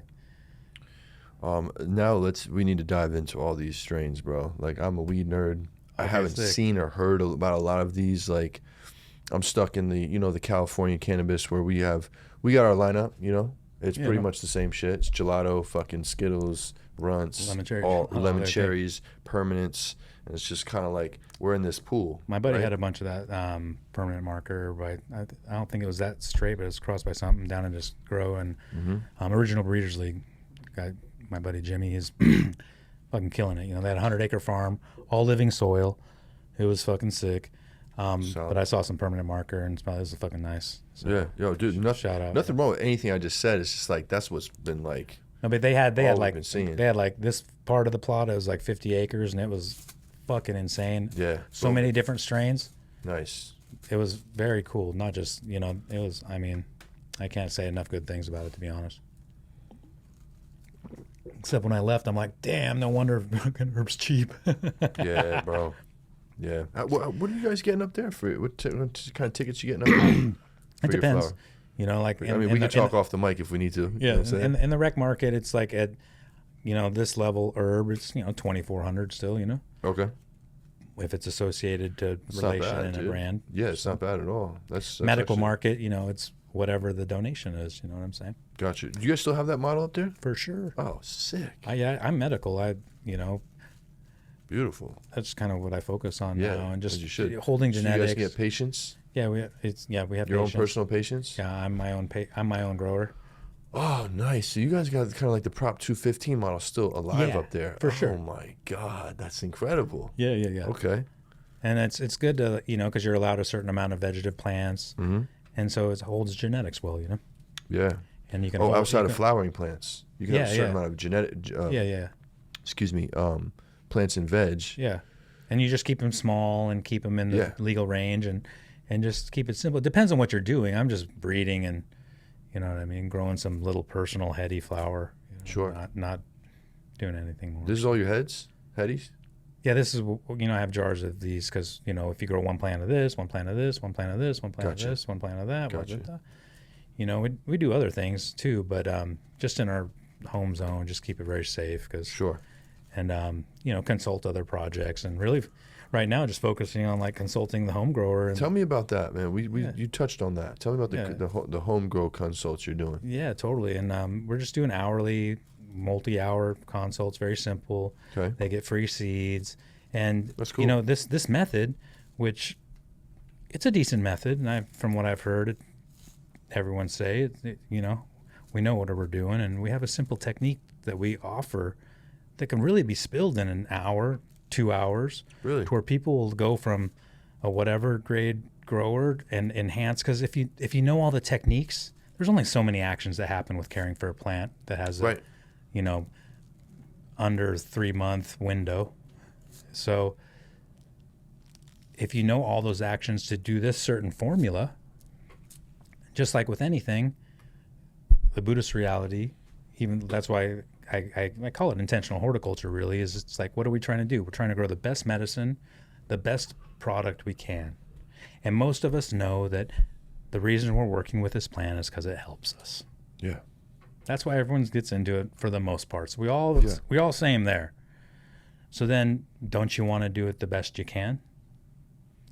And have the best quality of medicine? Because if it heals our heart, because it's the endocannabinoid system, oxytocin molecule fits in that. It's back in the day before they even knew about the endocannabinoid system, people be like, why you smoke so much weed, man? I was like, it's like my mom's hugging my brain, bro. I don't know why. It's like my mom hugging my brain. That's great, dude. So it's like I like that. so that we all have that experience that love this plant. Yeah. So for me, there's only so many actions that happen. It's very simple, living soil, these different things in a way that's simple, meaning on a short term. And we reuse the soil. Doesn't matter if it's in containers or whatever, and you just re-amend it. I do it all intuitionally, but they have amazing, soil testing and all that. Yeah. So I top dress, keep it really simple. Me and Brandon Russ got a collab product together, just a veg bloom. That's all you need with some castings, some couple other things. And really, if you understand the ratios. That's a big one. The ratios. Yeah. And understand the other things to help metabolize everything, and really, and then how to prune and how to cure, how to do this thing to where it's really actually easy. And so for us, it's just like this whole commercial thing that's happening, I ain't about it, bro. Yeah. I'm just not, doesn't feel good to me. Yeah. Feels like it has but I love it too in its freedom aspect. And Sure.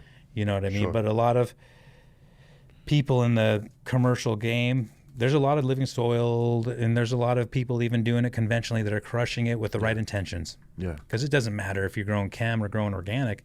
If your intention's good, that's what matters most. No doubt.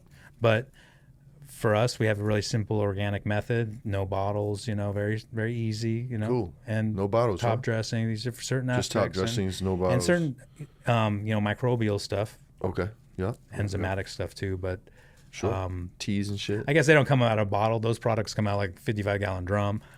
No doubt. But they're not bottles you buy from the store, and you get them and concentrate and cultivate them and different things, So, but a lot of dry stuff, you know, because you can do a lot with castings and For sure. dry amendments and I've done both.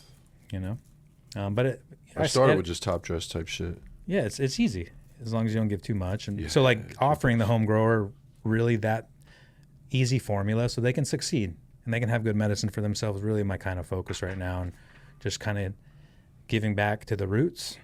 Because I remember how it was. If I had someone like me that already experienced all the dramas of what it takes to grow herb that people appreciate, Yeah. that would have been cool. But I had a community that was very critical, and I was observant, and I can see if people really thought it was chronic or not. No doubt. And then you can tell when really people understand what good chronic is, and then they see even how the herb's trimmed. Well, because it's from smaller settings, but if you do it on a big commercial end, you can also do it like this if you want. If your bottom line doesn't need to be as low, or you know, Yeah, and that's where it gets tricky with the larger commercial especially shit. with people funding and people doing the thing. Yep. Going for bulk, you know, not more concentration on bulk versus quality, hit your numbers, getting that per pound price that you forecasted for your fucking investors, and you know, Dude, the whole fucking thing. it's hard. That's man. cool, man. That's cool that you're in a spot where you don't have to do that, you know. Well, yeah, I Seems put like a myself sweet here spot. recently because Yeah. it was pretty stressful. You know, last little bit, just kind of with certain aspects of things, you know, and really the family scenario has been going great, but you know, it's just different nowadays, man.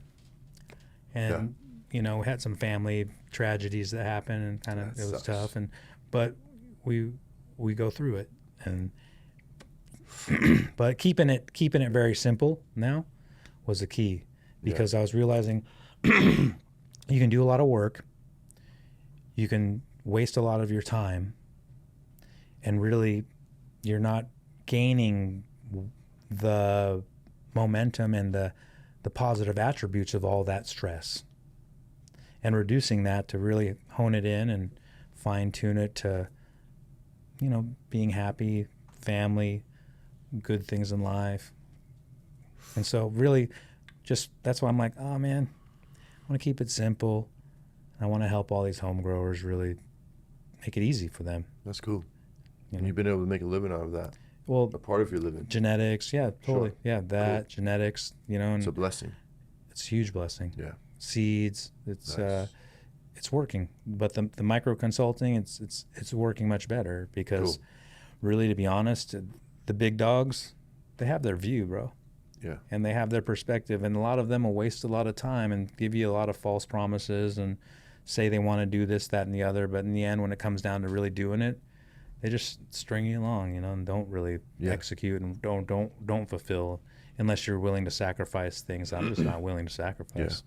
Good for you, man. And then so pivoting, you know, and doing the, I'm like, fuck, man, I want to just give all this information to all the people, and really get them to be able to experience what I can experience with her, being a really critical person from a community that's also very critical on quality and organics and that kind of lifestyle, and you know, really offer that to the community, man. Yeah. Because fuck, bro, that's cool, man. that just feels I good. dig it. That's good Right pizza. now. You know what I'm That's saying? for real. And on that note, we're going to take a quick break. What's up, pizza fam? It's your boy JP, Good Pizza. Check this out. I've been getting a lot of questions on where I can find the fire good pizza. Check this out. We got you covered. We're in NorCal, SoCal, Central Valley, San Diego. We got you covered on the slices. Peep the list. Go check out the shop. Tell them Good Pizza sent you. Peace, love, Good Pizza. Let's dive into these strains, bro. I need to know everything about them. If maybe we could just, here, I'll just call them out. You tell me about them. So we covered this one. Georgia pie. What the fuck, dude? Chauffeur, Chem Dog. What's the Sour OG? I have that rolled up right here. This is the mix? This is the mix? What does it say? It doesn't say. Get your nose on there, fella. Oh yeah, this is Sour Best Shit Ever by 89 NL5. It's one of my favorites. Sour best shit ever. Yeah. Nice, I like the name. SBSE by 89 NL. Do you breed all this stuff? Not all of it, but This one? That. No doubt. and that's one of my favorites. Like right now, to be honest, It's like chemi stank. Oh, that has a familiar smell, dude. These are just bringing me back to like literally high school days, late 90s, early 2000s. The 89 NL5 breed's so true. A lot of shit did it's not so fucking cool, man. even have names when it got to me in Jersey or wherever I was, you know? For sure. Yo, okay, so the Tenzin Kush, right? I smelled another one of these. I think it was down here. Yeah, there's a 2 and a 4. Yeah, bro. This one smells like sour, like with some chem, and then the other smells like I like the 2, bro. Sandalwood incense. Yeah. The 2 is one of my favorites too. Yo. Philo's tested that, and they call me. They're like, "Bro, what the fuck did you create?" I was like, "Whoa, what's up?" He's all, "That's the most homozygous strain on our galaxy." I said, "What's that mean?" What does that mean? Yeah, about to ask you the same shit, bro. He's all, "Bro, it's like a breeder's dream in some ways of commercial breeding and stuff because everything will hold the same trait and similarity from my understanding, you know, so more chance of identical morphology than it'll have just less variation from my understanding." Got you. Yeah. What was that one I reached for and when we just got here? It was a pineapple something or other. Oh, the golden pineapple. Golden pineapple. Tell me about that one. That one's wild. So my friends, they gave it to me because a friend, you know, glassblower kid gave it to my one friend for some work help they did. Yeah. And I got it as pineapple, actually. But there was another strain going around town called pineapple that was, you know, it was Oregon pineapple, and it was kind of a work strain. People grow that, sour diesel, a couple other things. Got you. And so this was different. Mm-hmm. And after I grew it out, I was looking at the Canna Bible and I saw the strain from Wally Duck called Golden Pineapple. And the description was the same. High was the same. Oh, tight.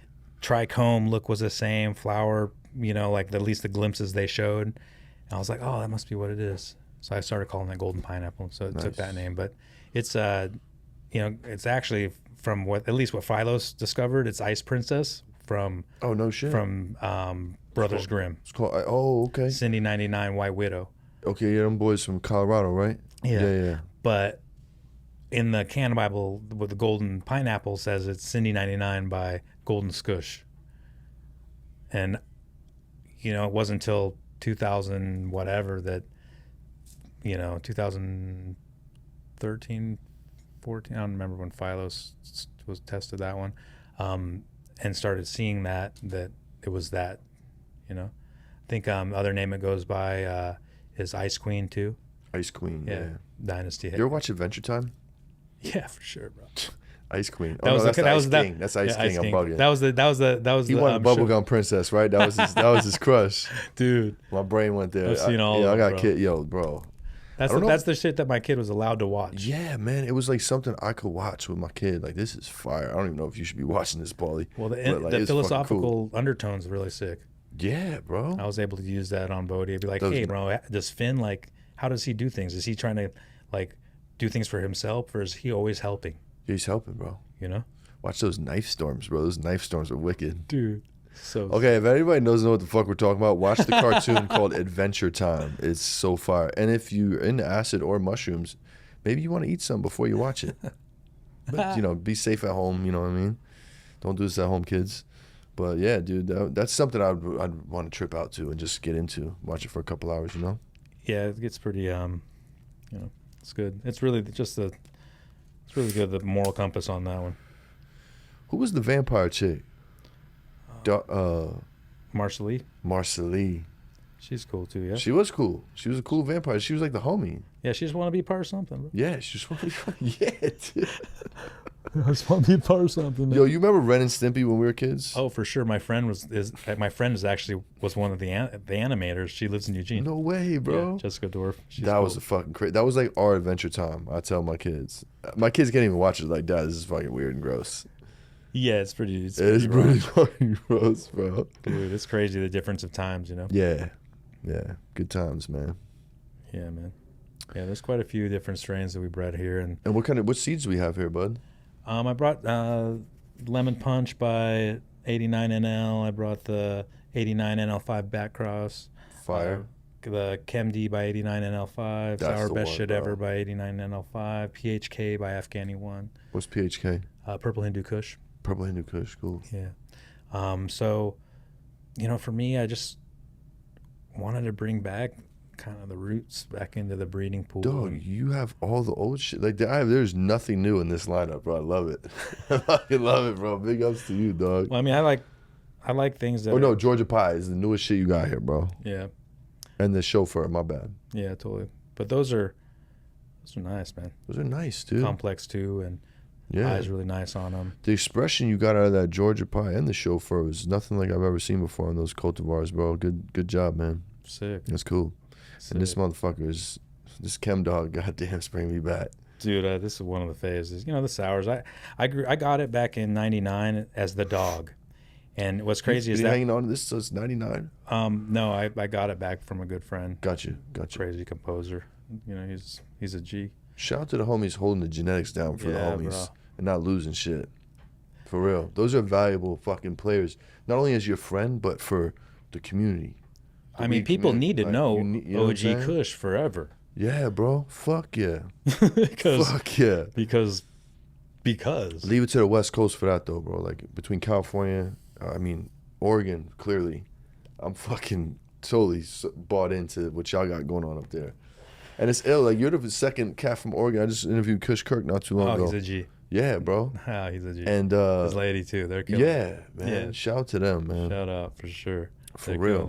Him and Amanda, Kirk and Amanda, great couple. I can't wait to go up and visit. Are you far from them? 3.5 hours. 3.5? I went to their farm beginning of the year, and I didn't get to see it in its thing, but man, it's fucking beautiful. It fucking is, bro. And the potential I could see. Yeah. The compost pile was gigantic. Yeah. Gigantic. And it was sick. Yeah, that thing's a monster, bro. And yeah, it was a dope episode, man. I really got a chance to know them and their whole get down. And my boy Naptom Gardens, he put me on a Kush Kirk the year before that at Ego class. He's like, bro, he has sour. Find him. I was like, I will find him. And I missed him on some dumb shit there. And we got here, we got to talk, and he was from Jersey too. That was cool, man. That's sick. We didn't live too far from each other. And just watching his journey and learning about his journey, and then seeing him, I watch his Instagram, seeing him finish out that crop this year. The harvest looks fucking heavenly. Yeah, no, he did some of the PHK Afghani, and it's fucking really killed for him. Nice. He does a lot of different strains, bro. Yeah, totally. He got that golden from me too. He crushed it. Nice. He's good. Nice. Hell yeah. I saw his herb is really nice and grown with a lot of love and a lot of awareness. And yeah, a lot of love. Very minimal hands touch that shit too. That's the beauty. Yeah, it is. It is. How about you? How many hands touch this? Doesn't seem like a lot. You got the trimmer, which is different, and then the cultivator, and then 1, 2, 3. 1, 2, 3. It's very small, cool. like very, like you I said, small crew. Yeah, just one.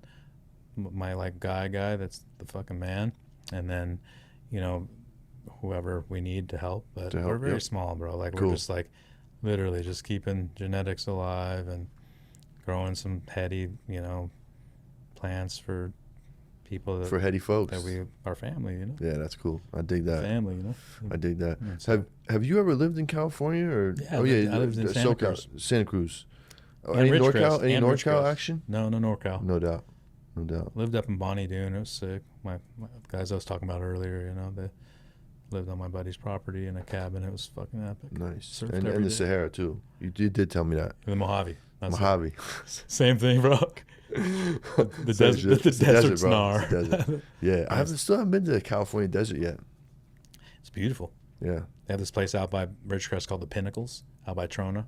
I used to work at these 3 chemical plants out there. It's fucking gnarly, Really? North American Chemical Company, and now it's called something else. But they have these things called the Pinnacles that are these like 200, 300, 100-foot spires, just like, they look like fumarole ports or something coming out of the earth when that was like fucking, like ocean or something. Yeah, that's crazy. It's crazy. And so you go out there and just desert and park and camp. It's like crazy.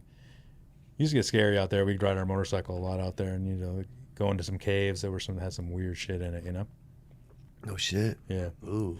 Weird shit, Bro, when you live in California, there's so much shit to explore, man. It'll take you fucking 10 years bro, of trying to explore intentionally.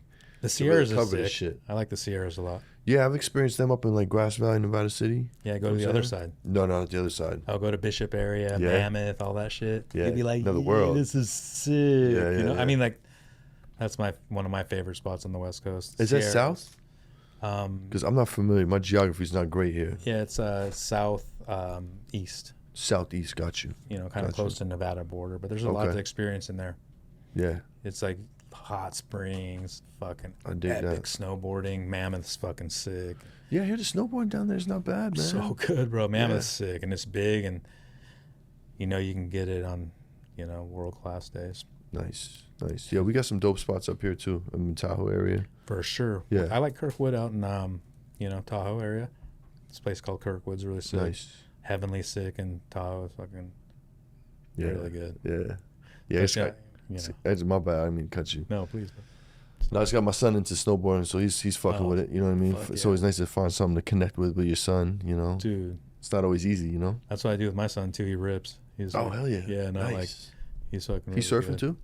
No, he wants to learn though. You know, Yeah. he's like he's been around it since For sure. he was a baby, and I remember, you know, when we lived in Santa Cruz, we'd go down to Cal's and I'd push him into these like there was a perfect sandbar then, and I have this little like 7-foot like egg board, and I just like try to get the angle right, boom, push That's him right. down, and he just stand up, dude, like 150 yard ride, Send it. 200 yard ride when he's like young, you know. Yeah. And so, you know, to get him that thing, but on his own, and build up that kind of relationship with the earth and the ocean and the respect. You know, you have to have a lot of respect, man. You're out there surfing. You don't want to be a fucking bad person, you know, because then if you believe in karma, maybe if you're a bad person, then, you know, these big ass sharks you're swimming with, it's not so, you know, maybe they might not like you. I get you. So it's hard to deal with that kind of mental. So being a good person helps. Yeah. How are you with sharks? Like I said, man, I'm a pretty good person. I have good Yeah. karma. So I do my best to help. Keep that with you while you out there. You're like, I'm cool. Yeah, I don't like Yeah. sharks in the sense of like I don't want to get eaten by one. No, but sir. I'll surf alone on the Oregon coast to Yeah, that's what I Get- was getting at. Like, get the wave. where's your shark fear level? You know what I'm saying? I'll When surf you're out alone there. on the coast. There you go. There But you go. Low on the Doesn't lower mean side. I'm not scared, No doubt. No doubt. but I don't want that energy to be For sure. emanated. So I'm like, you know, for me, I focus on, you know, a certain mantra and a certain thing, and just feel like, you know, this animal doesn't want to get hurt. He might get hurt if it hits the board and stuff. So just trying to like, you don't want this, bro.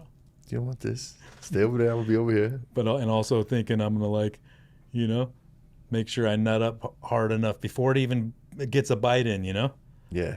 meaning like my reaction is gonna be so fast. Hopefully I like karate chop its nose. Ah. Actually, you know, that's not actually what goes through my head, but that's what goes through my head when I'm. Even yesterday I was sitting out Right. there. I'm like, oh man, if a shark hit my leg, I'd. You know, you don't want to have them get your femoral artery, you know, so you want to like hopefully have the reaction fast enough to where you can like, ah, you know. Yeah. Yeah. But that's not gonna happen probably because you're gonna get blasted fucking 5 feet out the water. You feel me? Could happen. Could happen to you. No, it ain't gonna happen to you, bro. No. I always ask my surfer homies, man. I didn't mean to take you down the shark trail, but Oh, I always sure. ask my surfer think homies about because I have big respect for y'all, just for marinating out there with your legs in the water. Dude, it sucks. know? My friends like rip so hard, and I'm like, you know, I don't, you know, so I get way less waves, you know. So that means I'm sitting a lot. They're like fucking, you know, getting tubed, like, you know, just doing Yeah. epic airs. I'm just trying to do a couple of nice turns, you know. Yeah, yeah. It's like, but, so I'm sitting more than they are. Got you. Yeah, yeah. You gotta respect the ocean, bro. A creature of land. You know what I'm saying? You die real quick in the ocean. Yeah, that's a fact. I've almost drowned so many times, and Yeah, it's kind of, you know, it just sucks, you know. And so it's better to be humble and not be a fucking, you know, guy. So just easier to, you know, have that kind of thing, you know. Yeah, for sure. That safety mechanism that you really you know, that you want to die with. Do you know what I'm saying? Yeah. The thing that you can like, because having these psychedelic experiences, I realized some things, and because you have these near deaths, you know, the shamanic deaths, whatever you call them, where you actually think you're fucking dying in that moment, and then you pass out, but you wake up. So that's like a rebirth, right? Yeah. Yeah, for sure. Because like I've had some experiences in those things where I'm like, it sucked. And then you come back and you're like, I ain't ever doing that shit again, you know? Ever. I'm not going to be like that. I'm not going to talk like that. I'm not going to treat people like that. I'm not going to think like that. But then you realize a lot of work to actually change. Yeah. But it all starts with the awakening, you know? For sure, right? And then you got to do the work. Work, chop wood, carry water. Rinse, repeat. That's right. It's a beauty. So let me ask you this, bro. What do you feel about the current state of the cannabis industry right now? Oh man, I get depressed, you know? I know. Sometimes this one goes dark. I get depressed, but I'm excited. And I have a lot of friends that are succeeding and doing really well, you know, and I'm really happy for that. Nice. And I'm happy with the aspect of people not going to prison as much and people getting out of prison. It's fucking sick. Yeah, hell yeah. But the cottage community and the cottage farms that fucking got wiped out, you know, it's sad, man. Yeah. I would have took that over, you know, the other, but there's just an inevitability to what happens when you enter commerce and business and heavy, you know, corporate structures and money and all that stuff, you know. It just turns like everything else, and that's okay, man. And being able to do it the best you can in that thing, that's what's sick. And I know that I see the lives and the happiness that a lot of my legal friends are doing, and it's fucking awesome. Yeah. I'm super fucking happy, and they're like crushing it, some of them. Nice. Just killing it, and it's really like inspiring to see. You know, I feel like, you know, for myself, I did a lot of my part with the state and the community in Oregon, and that's why I want to offer all that back too, because it's always supported me, and you know, I want to offer my service and help to people that actually appreciate it. You know, I had one buddy hit me up. He's like, bro, I got a spot in Costa Rica right near the beach. Anytime you want to go, you can go. Because he's like, he went from growing these kind of mixed chem, what the grow shop was telling him, and literally we got an hour, gave him a free pack of seeds and 4 clones. And he's off to the races. You know, and told him exactly what to do, and his wife dictated it all. And, you know, he just sent me pictures of his shit killing it, and it looks fucking awesome and super healthy. Nice. And just, he's fucking so happy to where, you know, he offers his, you know, little villa in Costa Rica to, you know, as like, you know, because that's how it goes. When people give family secrets, yeah, bro, people give back family reciprocity. You know? Yeah. I love that answer. Hell yeah. You know, big ups to you. I fucking earned this shit of doing like this, and I want to offer that to the people that's nice, that value that kind of ease and quality. Nice. Right on, bro. Now, my friend, it's time for you to give us your top 3 strains of all time. One old school, one new school, one desert island strain. You're stuck on an island for the rest of your life. What you got? 3 strains stuck on the island. No. One old school. Your favorite old school, your favorite new school, and a desert island strain. You can only smoke one thing the rest of your life. Old school. Big Sur Holy from Eugene. That's what it's called? Big Sur Holy? Big Sur Holy. Nice. What the terps like on that? Kind of like that Hazy Kush. Okay. Because I basically created the Hazy Kush trying to recreate that cut. Okay. Which, you know, Hazy Kush is Trainwreck Purple Affy by OG Kush Sage. And the Trainwreck Purple Affy was the Eugene cut. It was called Dawn. And that's the genetics of that, and it's a Eugene cut. So I just thought I'd mark it, because, you know, we had a lot of pride, still do, I guess, have a lot of pride in our community of cannabis and what it's done for the city and state and really the environment of cannabis currently. I think California, Oregon, Colorado, those 3, I think, set their own type of precedence in what they offered this movement. I like it. Very nice. You know, and luckily I was fortunate enough to work with a really cool senator, Senator Brzezinski and offer him as much information as I could on what would be beneficial for the community. And I had things like unlimited plant count written into law for a while. I was fucking psyched on that. Nice. From, like 100 plant minimum. Hell yeah. Federal. Get it popping, bro. Like, that's right. Because that shit sucked. But anyway, so, Yeah.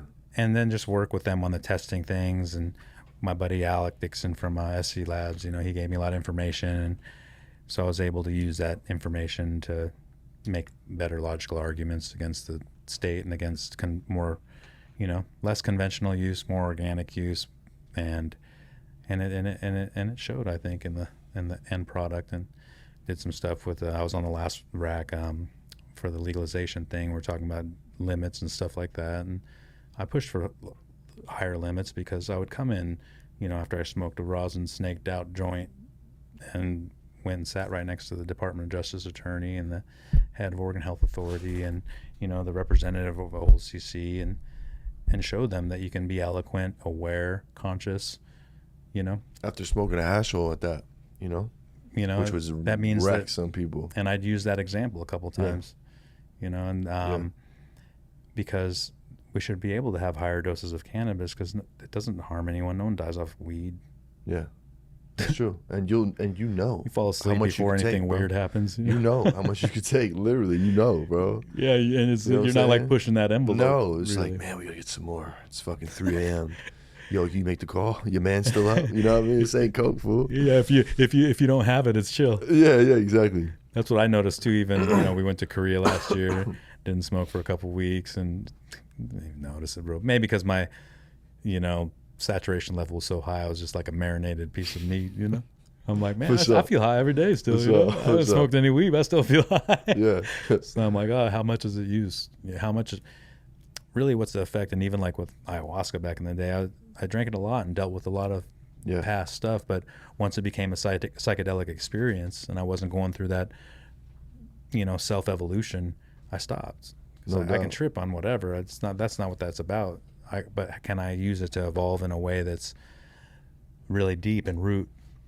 For sure. If that's done, I'm not saying it's finished by any means, but a lot of the gross level stuff I was able to deal with because you see the traumas you had when you were younger and why you're doing certain things and acting certain ways. And when you see that, you're like, fuck, man. Yeah. And then it's about just being mindful and aware of, and for us, helping. And how do you do that? How do you be the most generous? How do you have the highest level moral compass? How do you have the most patience? How do you have the most diligence? Well, through meditation, right? And then through that path, you create wisdom. And if that's based all in the altruistic intention to help others, it's pretty, and that's for me, being able to just focus and see myself and that calculation and that deduction of my own self. The plants helped me so much, and herb helped me save my life. Yeah, straight up. I can tell, man. I can tell. It's been my life work as well, for real. Going back to the herb, Desert Island strain. Oh yeah. You could smoke one thing for the rest of your life. Man, it's hard to pick one, huh? I don't even want to be arrogant and pick one of my own, but You should. no. If it's the one. Hey, you on the island, bro. I have a handful that are pretty equal. That's I got that's you. the thing, I mean, just out of my own selfish attraction, I'd pick the hazy. The hazy? Yeah. No wrong answer, bro. This is your truth. Yeah. Well, just You know what I'm because for me, it's it has a deep, personal value to it. Yeah, no doubt. Named after my first pit bull that was my weed dog from the time I Yeah. you know what I mean? It's Yeah. my sidekick. That was his name Hazy? She Hazy. Her name was Hazy? Nice. Yeah. That's an awesome name for a dog. So anyway, that was where that is attached to, No so doubt. then, and the thing is it can get you all aspects of high, completely euphoric, stimulated, speedy, pushy anxiety to, take it 2 days later, you'd be more subdued, more, and you take it 2 more days later, and you be 4 more days later, it might, Might grab you again. Be some OG, well, not say all OGs are kind of down, but some of them I wouldn't be smoking at 10 a.m. My eyes get a little jacked, For sure. Sour best shit ever. I like a lot as an OG, and that would potentially be if I were to not be self-centered with my own pick, that sour best shit ever would probably be the second pick. Well, how about something new you're fucking with? Man,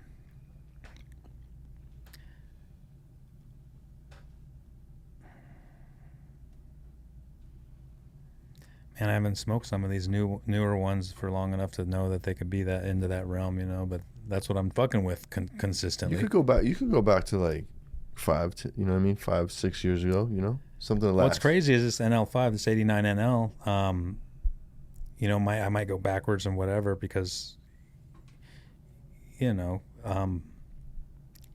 just so root and it's so sick, and what it does, but the high wouldn't be my I can only. No. Don't worry about the high.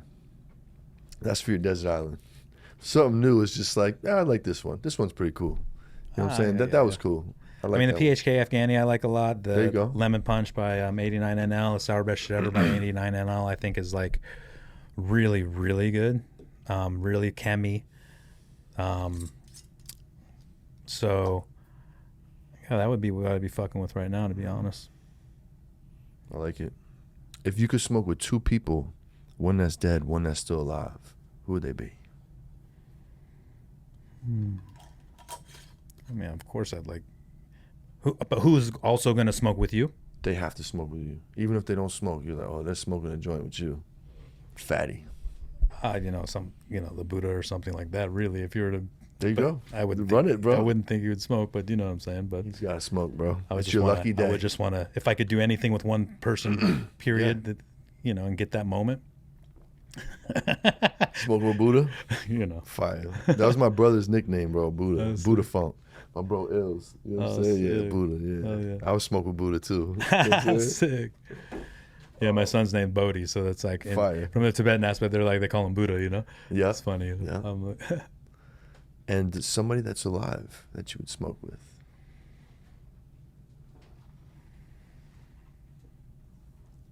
Probably my father, bro. Nice. Because he don't smoke weed, and he's full, he stopped drinking when I was 9 months old, and, but it'd be just sick to smoke with him. Yeah. I smoked with my pops one time, and I never smoked with him again. We put him in the hospital, bro. Went to the hospital. Swear to God, I'll show you pictures. You have to be like, dude, just little puff. Bro came, it was New Year's, me, my wife, my homegirl Shannon were chilling, smoking, it was some sour, some Chem Dog or some shit. And he pulls up, we're having a beer, we're about to cook some food. And I'm like, what's up, you trying to hit something? He's like, yeah, what's up, man, I'll hit it. Fucking hitting that shit, hit it off the side like an old head, like a real G. And I was like, yo, Pops, go like this, boom. Gave him a shotgun. We're going to send this shit. I don't know if it's going to happen again. Bro, it must have been the perfect storm. He didn't have enough liquid that day. He just smoked, had a beer, goes in, he goes to sleep. My father-in-law, God bless the dead, JoJo, he's like, hey man, go check out your pops, bro. He don't look well. He don't look well. His face is in his plate. Sleeping in his plate, he don't look well. He's asleep. Got a pineapple stuck to his cheek, bro. It's fucked up, bro. Oh, man. I'm slapping him. Don't you die in front of these fucking kids. My kids are in the other room watching this shit. It was crazy, bro. Oh, man. Sick. So, yeah. We had to call the ambulance and all that shit. It's crazy. I tell him to take a look. Happy New Year. Yeah. Happy New Year. Gotta relax, Pop. Gotta relax.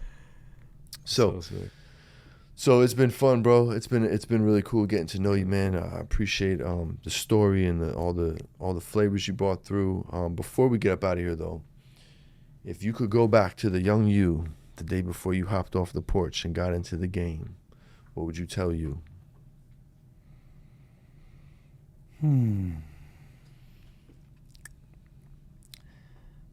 Just